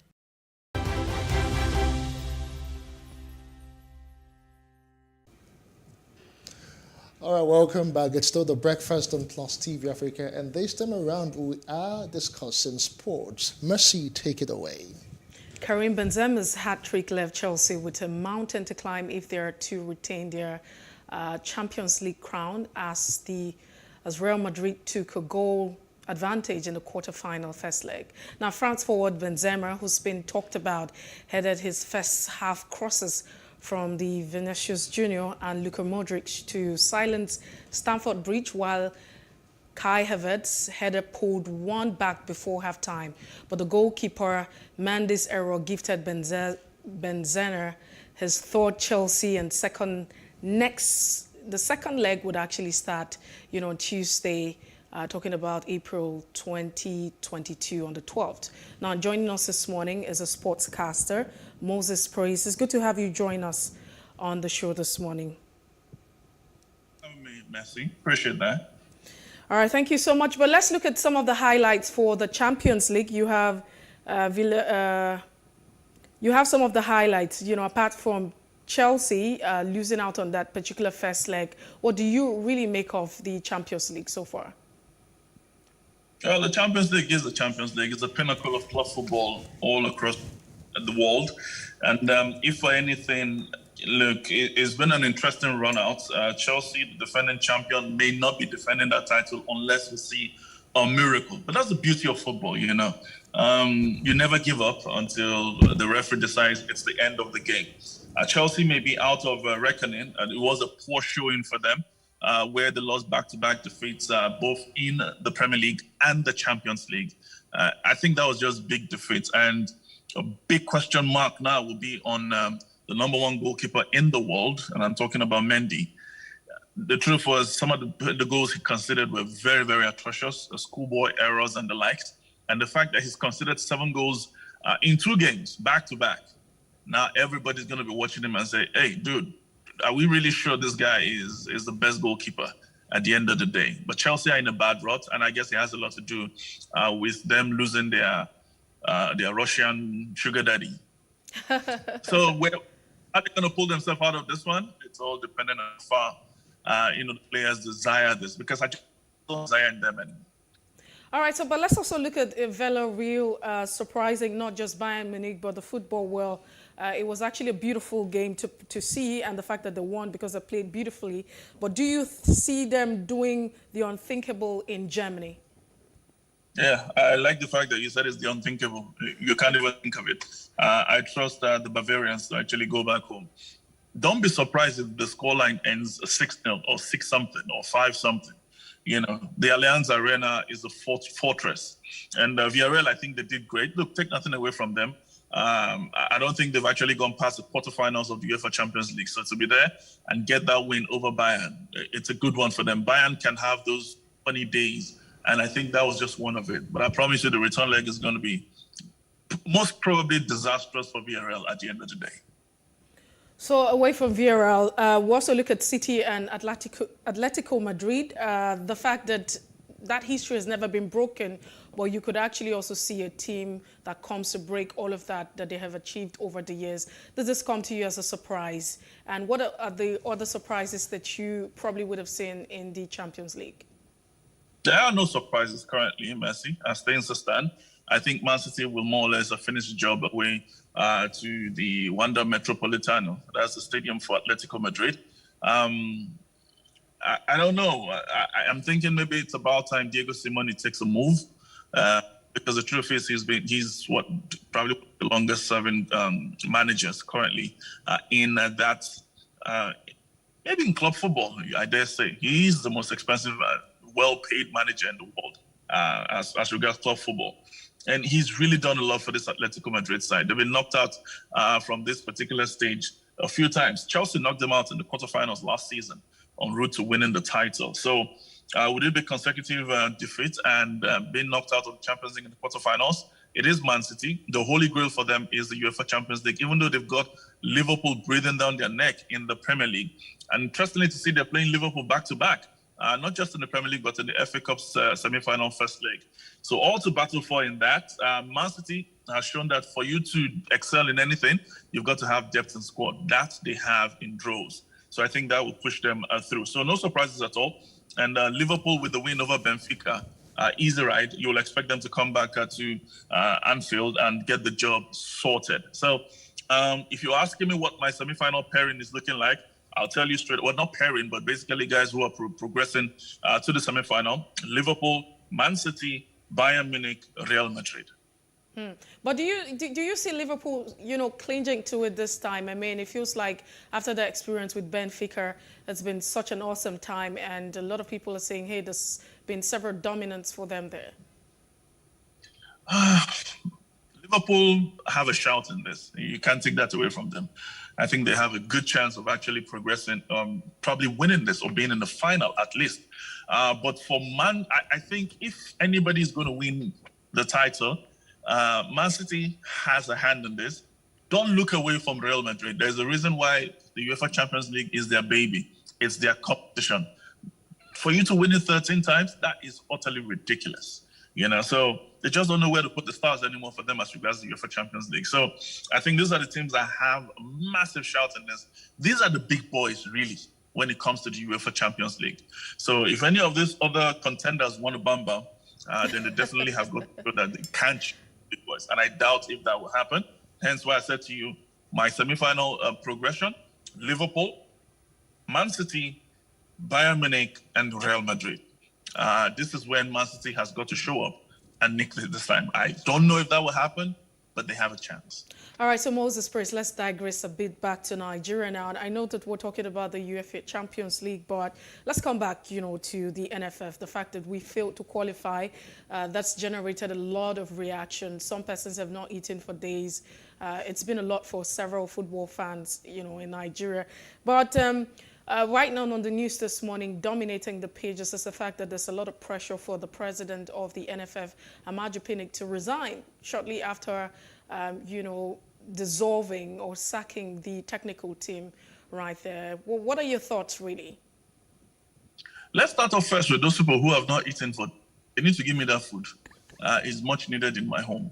Having stated that, look, and I think people have got to understand, our problem mostly is when we fail at something, we're looking for a solution almost immediately. And you don't look for how to fix it. My mentor taught me that when you fall, pick something up. Every time you fall, pick something up. So most times when we fall, you're looking for relief as opposed to learning from it. We haven't learned why we got to where we got to. We're looking for what is the solution so we won't get here again. No, you got to learn. How did you get there first? If you don't fix that, then we'll continue in a vicious cycle of looking for solutions for everything, but never learning how not to get to that point again. Sacking the technical crew was just a waste of time as far as I'm concerned. The rot has actually started with the NFF themselves, where the mentality is that once it is from abroad, it is better. Has got to change. That mentality pervades because you have refused to fix what is at home. So as such, it's only abroad that will fail you. I have said often, and I take nothing away from the guys who played. All right, they don't have any issues at the end of the day. But when you take somebody who does not understand what it's like to be under bad governance, when you take somebody who has not experienced NEPA, take somebody who has not been in traffic for hours for no reason, take somebody who has not gone into a pothole called a road, you understand? A death trap you call a road. All of those things that make us resilient and keep pushing, and we have that never say die spirit in us. A situation where we get into any circumstance and say, you know what, we die here, and that circumstance, we must always surpass it. Once you don't have that, then there's not really nothing you can ask from anybody else. Most of those players are players who were born abroad, never lived in Nigeria, never understood the Nigerian mentality. If you see Osimhen running like a madman, yeah, that's because the propensity to run after cars when he was selling pure water is still there in him. He understands what it means like to hustle. So what we had with the NFF, especially with the presidents who was junketing up and down, he became the scout of the Super Eagles. He's the one looking for players. Who does that? Leave that job to the coach. He's the one announcing whatever deals they sign. Leave that to the marketing team. So he was taking on unnecessary jobs. And at the end of the day, we ended up where we ended up. And again, those people are Nigerians. I'm not taking anything away from them. But I'm saying, if you don't have the bulk of the team, the reason why we succeeded and when Westhoff was in charge was because the bulk of the team came out of Nigeria, even though they were playing abroad. They came out of Nigeria. And he was looking through Nigeria.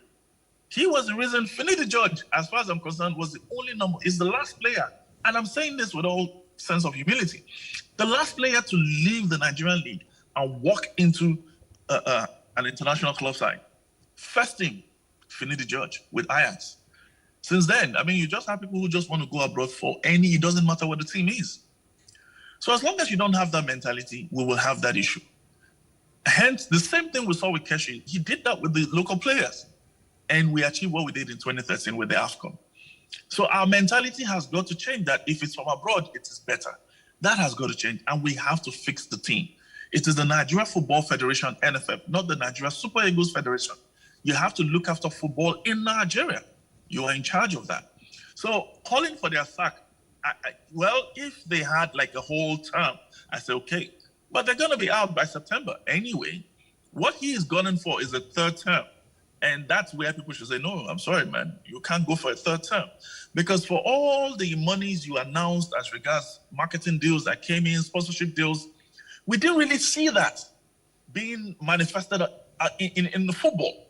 We're not saying, well, we made this money and it's going into this. Yet, the last coach you fired, you owed him salary for 6-7 months. And yet, when you signed the deal, you're saying, we will not owe anybody. You owe almost all the technical crew. I promise you now, you watch out, some of these people who are still on board, that they just sacked, they're still owing them. That has got to change. If you don't fix the league, and I say that all the time, you can't build a house from the roof. If you don't fix the league, which is the crater, the very core of your football in any nation, then you will continue to have the problem you're having. So rather than us quickly looking for, how we can, fix, no. How did we get there? That's what we need to look at and deal with those issues. And again, Go ahead. I'm sorry, I'm going too far, but no, this it's is my fine. rounding up. Go ahead. Our football is just typifying the nation itself. All right, the football is sick because the nation itself is sick. I've often said it. Somebody has cancer, and of course, he's got all sorts of symptoms: headache, he's got body pains, and you give him Panadol for his headache. You'll not fix him. It's unless you can, if possible, put your hands into his body and yank the cancer out. Maybe that's when he'll be fine. That's when he'll be fine. Because there's something bigger creating those smaller problems. Football is just a small problem of a bigger problem in the nation. Well, it's actually, fantastic position that you put out there, because over time you see how the fans actually react. Some people would constantly say we have a team of players that are not very, good and all of that. Usually you see these boys doing very well in the different clubs where they play, but when it comes back home, there's a lot of issue. And some people would say it's the issue of, the coach not being very tactical, and that's why we had Gennett Rowe out of the, the picture entirely. But like I've mentioned, very great perspective that you put out there. But just as we coast this conversation down, very interesting yesterday is the issue of the Super Falcons, talking about Asisat Oshoala, who's been stripped of her, captaincy position. And that also is a surprise. Following Asisat, she's also surprised by the action coming right here for her. So what are your thoughts? What's really going on? To be honest, I'm being very careful about that situation because, again, at times, a whole lot of things happens in the media, even before it gets to the protagonists themselves. I've been nominated into a few committees, and nobody ever reached out to me and said, oh, we would like you to be in this committee. Are you interested? I just found out I'm in the community. I'm like, what kind of nonsense is that? And I refuse to be part of that. So Asisat herself hasn't really, shown much. I don't know. She's been going through some very downtime at the moment. But if there's a reason why she's been stripped of the captaincy, we need to know why. I don't know why, because there has to be some major reason. Because so far, I think she's actually showed up with the team. If the teammates are not, gelling with her, we need to know why. We need to understand what the situation is, as opposed to what is in the media. But the NFF has actually not, put out a statement to counter the narrative that's actually on, and so it feels like that's exactly what it is. No, if the NFF haven't said anything, then that means that situation is not really true. You must hear the official situation from the NFF. You get that? And that's how it really should be. And the press release from the NFF's media hub must say, so Asisat has been stripped of her captainship because of this. Now, all we are hearing is on different media. Once there's no official source, then you should take that with a pinch of salt. No matter how to take it with a pinch of salt. All right. Thank you so much, Moses Praise, for being part of the show this morning. We do appreciate your time. The pleasure was all mine. Thank you so much. Well, that's the size of the conversation for us on The Breakfast. We've been looking at the UEFA Champions League, a little bit of digression to the Nigerian scene right here, where we're talking about the NFF and the pressure for Amaju Pinnick and his entire team to get off the seat. And also Asisat Oshoala as well. Take that with a pinch of salt, because no official statement, right here as regards the captaincy. Yeah, and one interesting thing I could take away from your conversation with Moses is about, dealing with the situation head on. It's just as if he mentioned having cancer and you're just treating the symptoms when the root cause of the matter is lying deep. If you don't treat that, you'll just be hanging on the surface. So if we have to make our sports, development, our sports here in Nigeria better, we have to tackle the issues head on and not just look on the periphery. Well, that's the size of the show for today and indeed this week. Thank you so much, all of you who have sat back to watch from Monday to Friday. We return again on Monday, 7 a.m. My name is Justin Akadonye. And I am Messi Popo. Do have a fantastic day.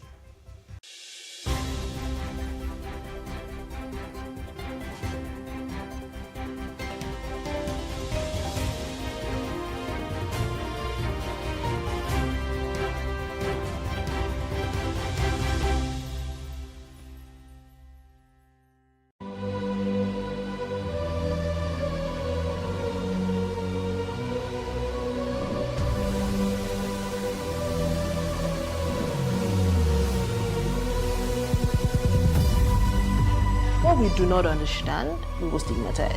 What you can see is the remaining of the tanker that exploded. The suspect equally confessed.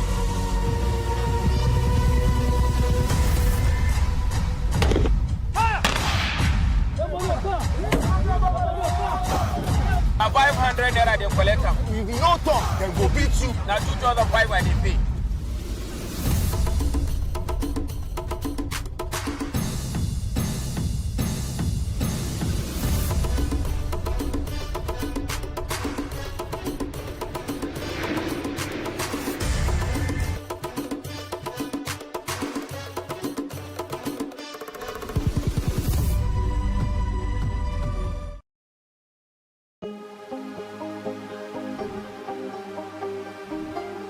It for upcoming artists to blow in Nigeria.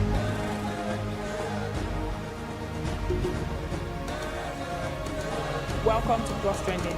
I am Bookie November, your host, saying thank you for joining us on today's episode. Welcome back. It's tea time on PlusTvAfrica. Practice makes perfect. I'm not perfect yet, but I'm a lot better than I used to be. He's a king. He's entitled to marry 100 if he wants to.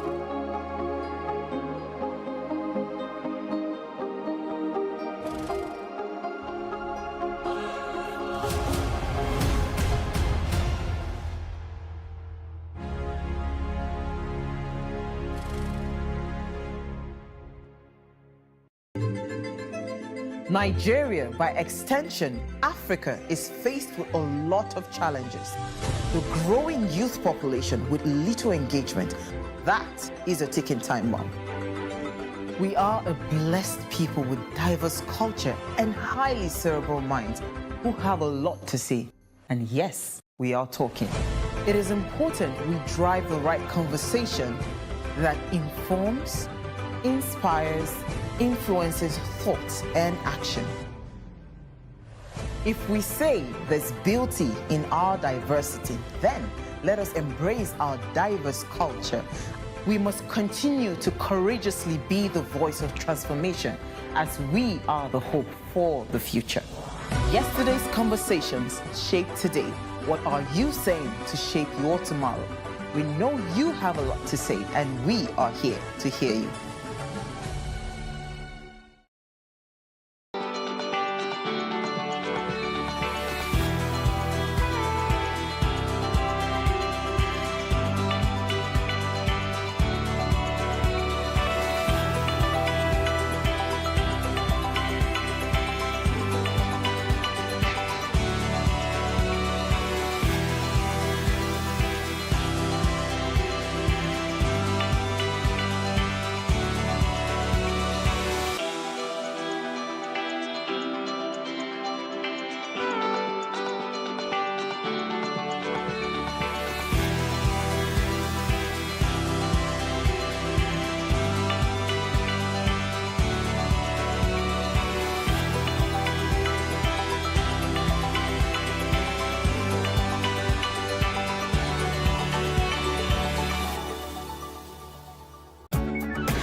Reading is an essential habit and a culture that must be developed. Nigerians are generally believed to have a poor reading culture. The role of government in promoting reading and equipping reading spaces and libraries in Nigeria cannot be underestimated. But first, we must look at the development of reading habits from the home and the role parents play in encouraging their children. My parents, my mom used to be a teacher, so reading was obviously part of a curriculum. And then my father used to be a professor and is an author. So I started reading very, very early, and I started reading books that were higher than my age grade. I was reading African Writer series from age 7, age 8, and reading encyclopedias by that time. So obviously my parents had a huge part and encouraged that in me. In the Nigerian book market, there's a high influx of foreign authors writing for children, but very few Nigerian authors telling relatable, homegrown Nigerian stories. If you start out reading stories even to your baby, even before they're 1, and then as they get older, buy appropriate materials that are colorful, with easy to read words, and read with them. I think that helps. Adedotun Enyade, a co-founder of Robin Heights, a leading bookstore in Nigeria, has tips for Nigerian authors and how they can improve on their work and get into the hearts of readers. The story has to be good, right? If you're writing, whatever you're writing, if you're writing fiction, if you're writing non-fiction, it has to be like, really, really compelling, one. Next thing would be like in terms of like the packaging, right? People have gone past the era where you just take your books with just about any printer to print for you. I think, publishers, self-published authors as well, they need to invest in ensuring that the quality of the book, the final output is one that would, stack up with any book, published, elsewhere in the world. So that's really important. Then I think, what would be like the most important tip for me to them would be just, they need to invest in marketing. The book business, like any other business, is challenging. If you ask anyone who's running the business in Nigeria, they will tell you capital, of course, right? Book selling is also, as with any other business, is also quite capital intensive. Getting to pay your rent, getting to actually buy the books and stock up like your shelves when you have them. Hiring good people requires decent amount of capital. So I would say it's getting the startup funds to set up something, and then if you're looking to do it at scale like we're hoping to do, then it also requires you raising funding, which isn't readily available in commercial banks, right? I don't think a bank would say they want to give you a loan to set up a bookstore. They probably will be skeptical about the number of people who read. So for us, I think it's just I would say capital is at the top of a totem pole. It is commendable that certain individuals and organizations are making concerted efforts to revive the reading culture in the country. The government should also redesign the school curriculum to incorporate more reading activities in primary and secondary schools.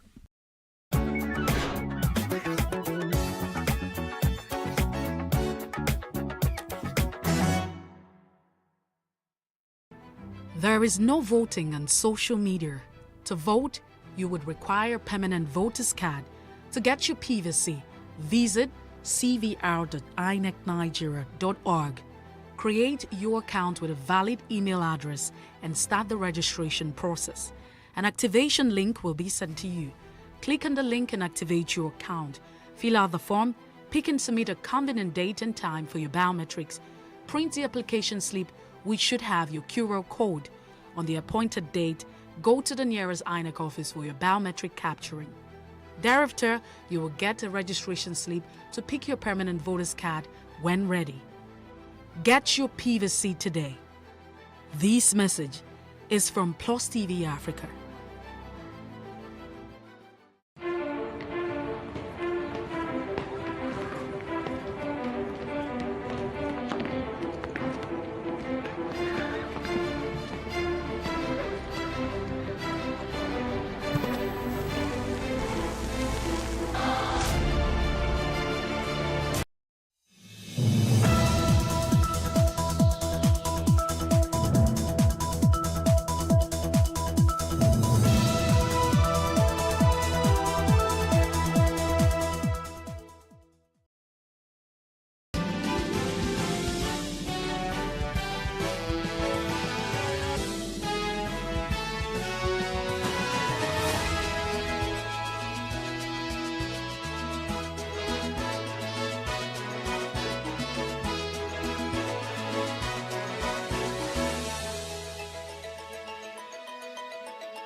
Good morning, I am Justin Akadonye, and this is the news brief on Plus TV Africa.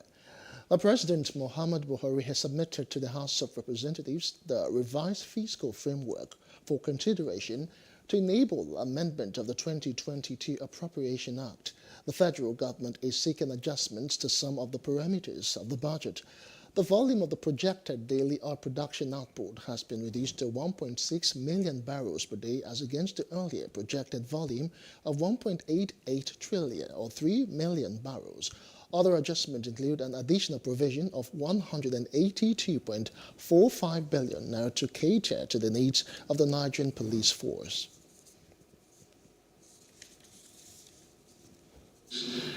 By 965.42 billion to 7.35 trillion, representing 3.99% of GDP.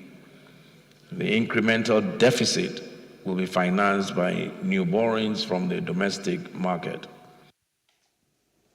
Also, the President has received Senator Abdullahi Adamu, the newly elected chairman of the All Progressives Congress, APC. The chairman gave assurances to the party and the nation that he will continue the struggle to entrench democratic principles in politics and the affairs of governance.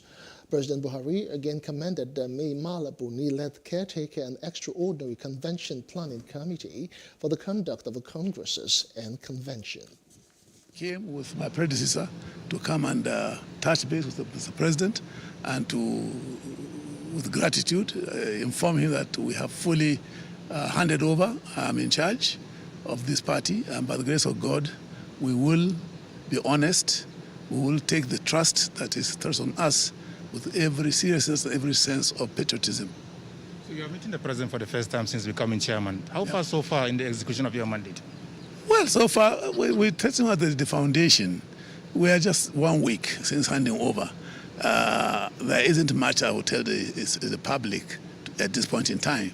But the president, as the head of this party, we owe him a duty to say as of this today, 7th, 8th day since I was taking over, this is how far we've gone. These are things we are doing. Our preparations for the forthcoming election, we have to inform him these are our things are. And, the party, in what way are we trying to reform the party the best we can so that the party can tick and prepare itself for the forthcoming election. These are some of the things that are very fundamental to the life of any party, preparatory to the general election that we're facing. Yes. The elector, which candidate? Presidential candidate. Well, we get there, we will talk. All right? But the options are there. Direct primaries, indirect, and consensus. The party has a choice which of these paths it will take. I'm feeling fulfilled, especially having conducted a Ranko-free seamless convention that ushered in the new leadership. And I'm happy with the leadership. And the party is more stronger, united now than ever before. So having me free now, what will the people of Yobe State expect from you going forward? Well, I'm back home and I'm doing my best to ensure that I discharge my responsibility as a governor. And that's what I am doing. Yeah. Thank you.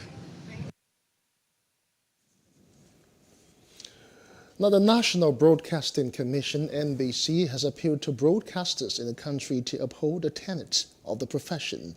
This call was made in Ado-Ekiti at a one-day stakeholders meeting organized by the Commission ahead of the 2022 governorship election in the state, themed Upholding Fair Play, Decency and Equity in an Election Period.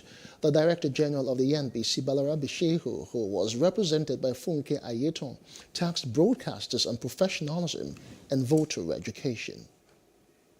This workshop, sensitization, is the Commission's way of positioning broadcast industry to collaborate with INEC in ensuring fairness, decency, and access in the broadcast media during electioneering. The key words of the team today: fairness, decency, equity. These are core of our operations as broadcasters or as media people. So again, we are on firm ground.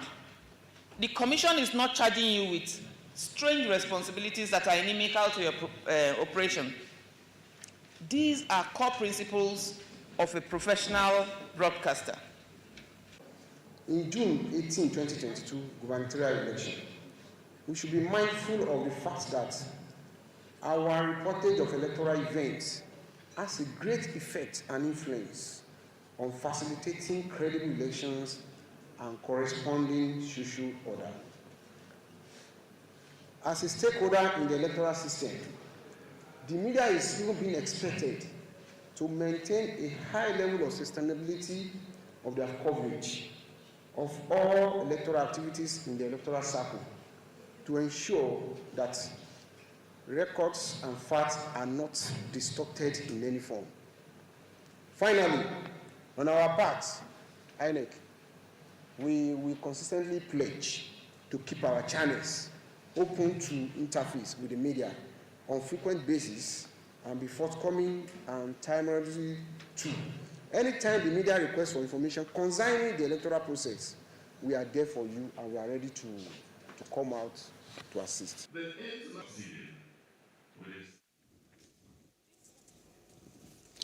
As part of activities to mark this year's World Health Day, a non-profit organization named Caring Hands International has offered free medical checkups and treatment to market women and traders in Osogbo, Osun State capital.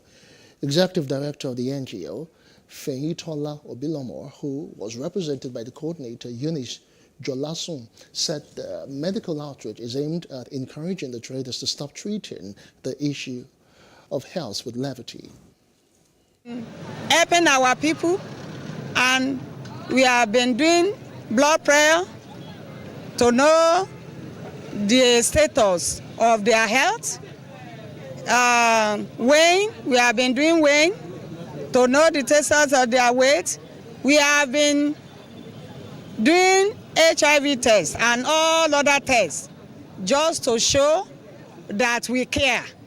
This is very important because we know people we know people usually say earth is wet, and we know how important our earth is.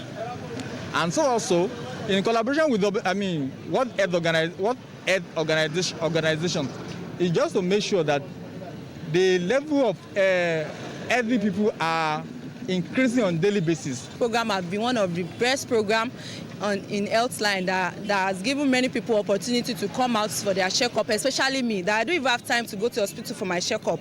So I came around today and I did my checkup, and it was very good, it was fun. Now, poor funding and the lack of investment in the country's health sector is a sad one, irrespective of the efforts of the government and development partners. This is as the World Health Day was celebrated across the globe on Thursday. Despite the allocation and increase in health funding in the country, the release of those funds as well as the utilization of the allocated funds remain a challenge. The coronavirus pandemic has shown how vulnerable the country's health sector is. Now, experts believe that an appropriate utilization of those health funds will aid Nigeria's sector to attain some of the objectives of the universal health coverage. Well, moving on now, violence against women has been described by the United Nations as a shadow pandemic, with all types of gender-based violence, particularly domestic violence, intensifying amid the COVID-19. F-Women is a film documentary that is centered on gender-based violence. It speaks out loudly about the struggles of women in the oil-rich region of Nigeria. Feel it more. When it talks about gender-based violence, do you know how many fights that occur within the sector? Who are the ones carrying the arms, initiating, the violence? The men are, but somehow the women, they get, involved in it. The children, they are also affected. These issues have been there for decades. So thank you for making it much more very visible. The movie that we premiered today is an eye-opener to many societal ills and the challenges that women faced in their bid to provide for their families, for their children, for societies that they live in, and to shaping them to become more successful. So we are applauding that underserved woman, that forgotten woman, that neglected woman who is industrious and with perseverance is building our society and contributing to the success that we're seeing on the national level.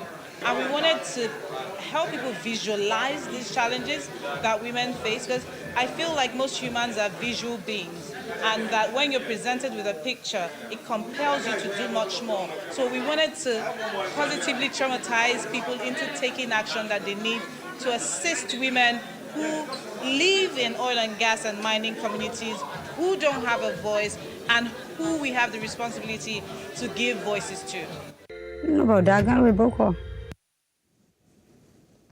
Now, repair work and the damaged Eco Bridge is yet to commence after the fire incident. The bridge is still being cordoned off while motorists use alternative routes. Our correspondent, Paul George, reports. At the point of the fire incident, the makeshift shops made from containers have been cleared out, according to the government's directive. However, some traders hang around under the bridge displaying their scanty wares, while some look on. We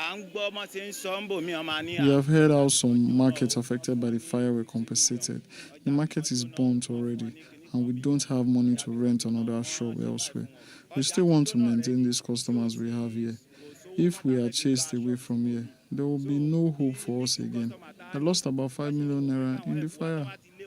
All my market done burn. Almost to something million. Nobody since that time we hear for the government, make it know whether you go figure us anything. Like now, we don't get where to stay. Even though you see money to buy market now, nowhere to stay to sell anything. There is no any manage, except my colleagues that are inside markets.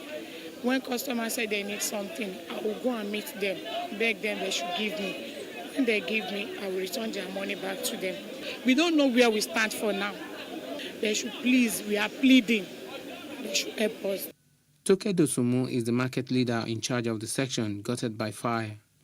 She appeals to the government for an urgent support for the traders who lost all their life investment in the inferno. No matter anybody to buy loan. Whoever gets a loan from the bank should go to the police station to lay a complaint and get a report. They should also go to the fire service office to get a report, put them together and take them to the bank they are indebted to. Some of the victims lost 60 million, some 40 million. We have vacated government's property immediately and the place cleared. But I would like to appeal to the government to have mercy on us and help us.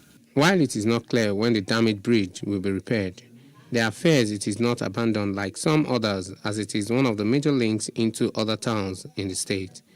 Paul George, PlusTV News. Now, the Chief of Army Staff, Lieutenant General Farouk Yahaya, has commended troops of Operation Harden K in the northeast for capturing large numbers of weapons from the enclave of Boko Haram insurgents during its recent operations at the Sambisa forest. Now, the COS was taken around to inspect the equipment from the insurgents at the headquarters of the Theatre Command by General Officer Commandant 7th Division of the Nigerian Army, Major General Christopher Musa.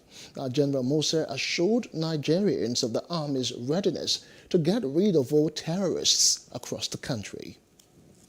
The weapons that were captured from these terrorists speak for themselves, and we cannot but appreciate the troops for what they are doing and urge them to do even more.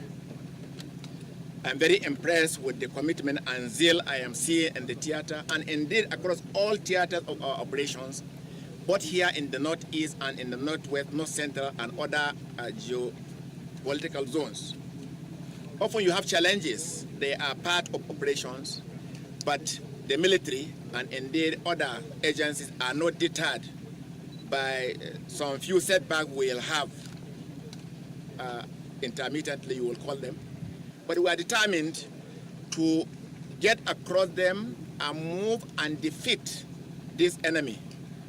And what we have seen here has spoken for itself in what we are doing. And even the area of surrenders we have, even yesterday we had some from the Sambisa, and we are having them every now and then. The Nigerians continue to call for the improvement of the healthcare delivery as the globe marked World Health Day. That's on Street Views. Take a listen.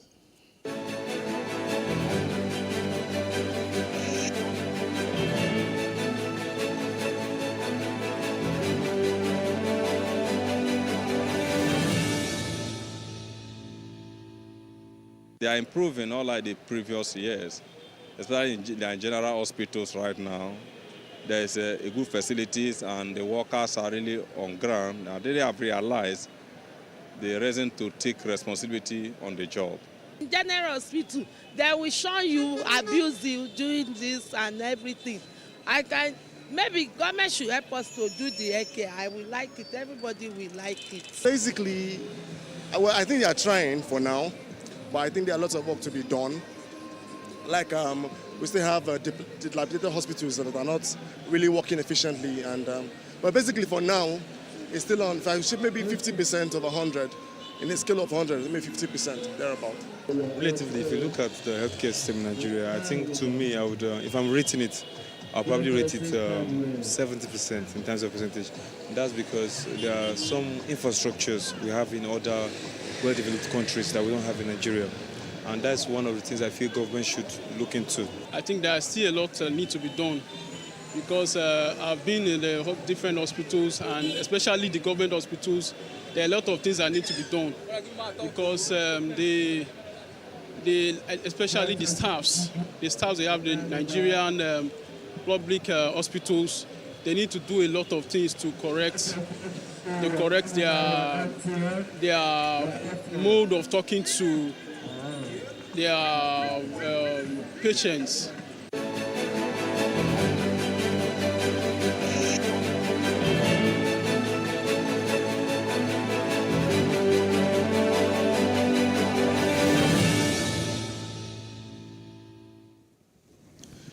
The 7th of April marked 28 years of the genocide in Rwanda, where more than 800,000 Tutsi and moderate Hutus who tried to protect them were killed. Now, President Paul Kagame and the First Lady Jeanette Kagame, as well as other dignitaries, laid wreaths at the memorial in the capital, Kigali, before lighting the flame of remembrance to mark the start of the genocide mourning week. Now, Kagame said he opposed any attempts to rewrite the history of the 1994 genocide against the Tutsi, as the killings were perpetrated by extremist Hutus over a period of 100 days. Is for her to reintegrate.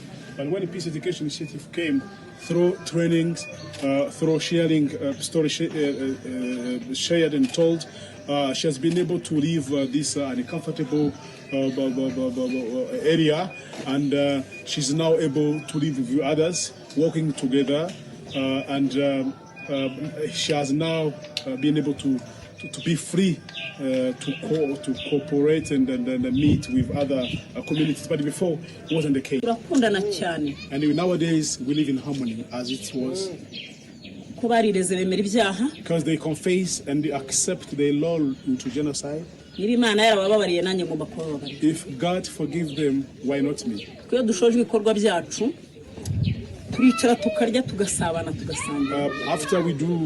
After we close our activities mainly to peace, we always choose a day where we come together and then share what we have.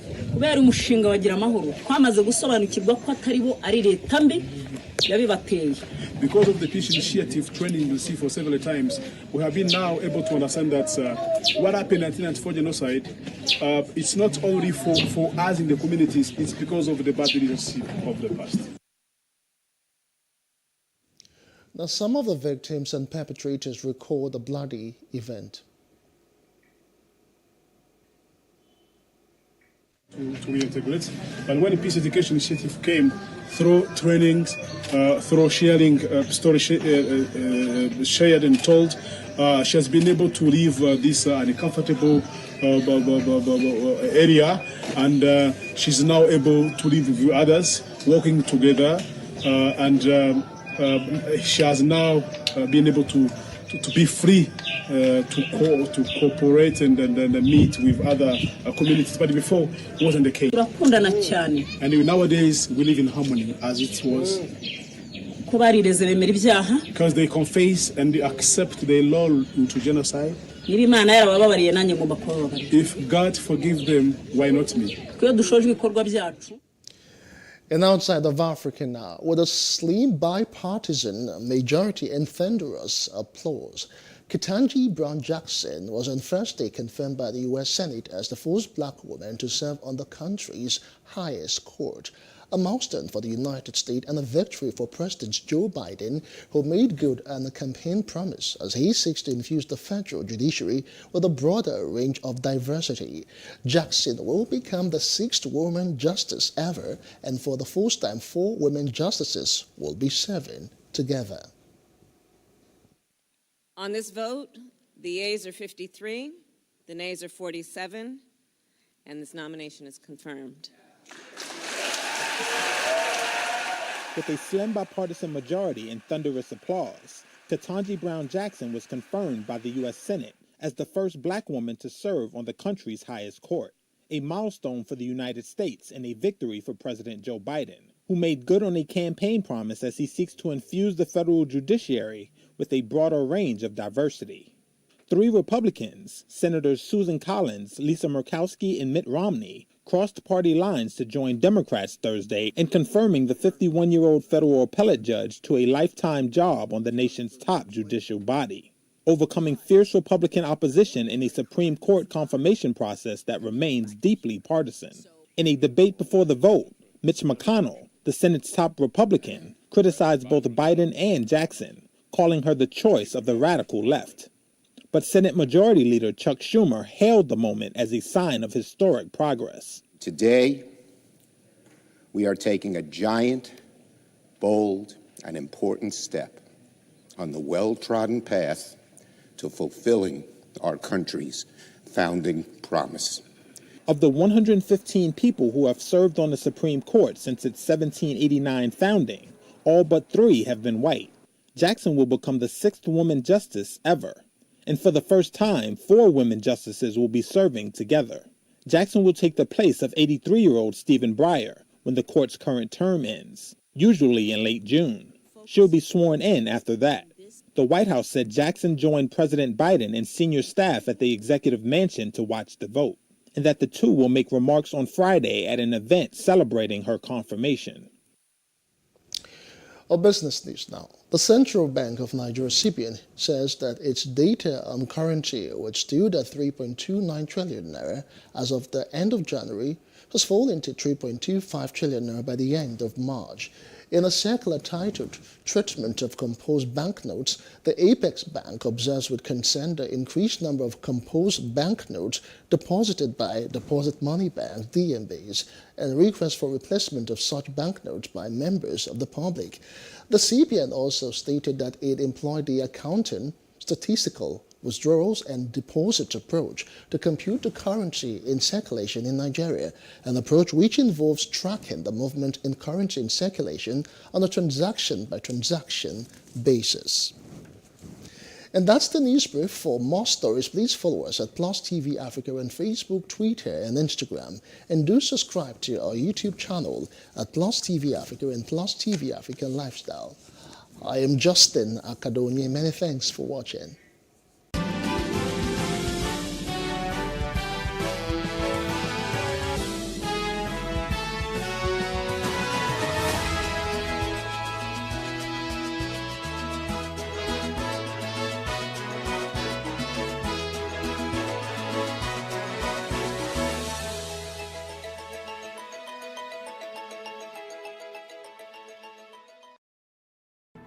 There is no voting on social media.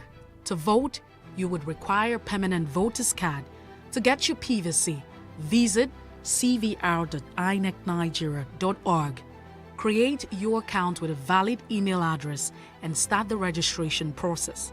An activation link will be sent to you. Click on the link and activate your account. Fill out the form, pick and submit a convenient date and time for your biometrics. Print the application slip, which should have your QR code. On the appointed date, go to the nearest INEC office for your biometric capturing. Thereafter, you will get a registration slip to pick your permanent voter's card when ready. Get your PVC today. This message is from PlusTvAfrica.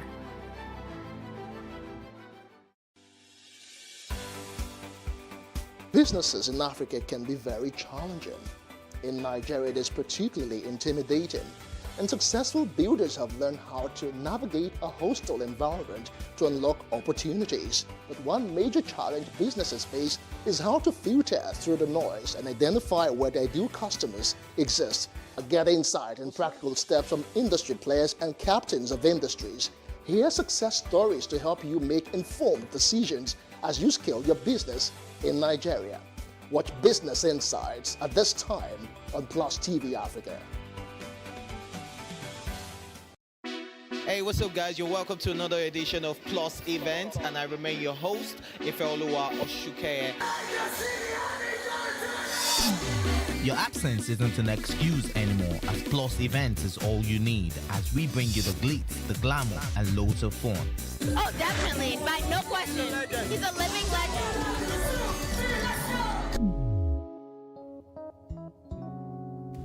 Oh, God forbid, Holy Ghost fire, I know. I just want to be blown away. I want to be wild. This is 11 years of doing it.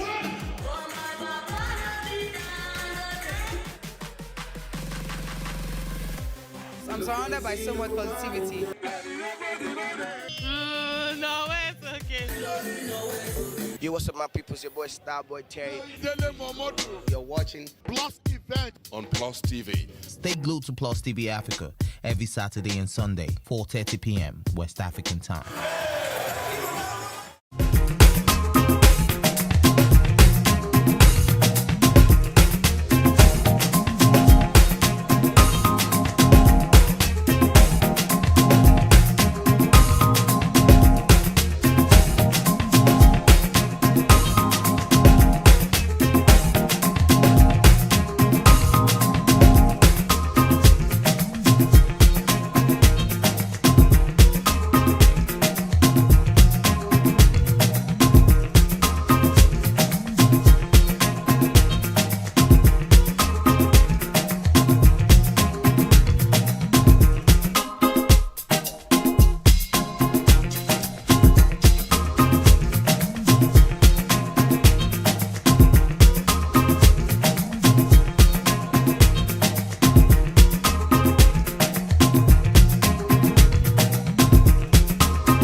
Businesses in Africa can be very challenging. In Nigeria, it is particularly intimidating, and successful builders have learned how to navigate a hostile environment to unlock opportunities. But one major challenge businesses face is how to filter through the noise and identify where their ideal customers exist. Get insight and practical steps from industry players and captains of industries. Hear success stories to help you make informed decisions as you scale your business in Nigeria. Watch Business Insights at this time on Plus TV Africa.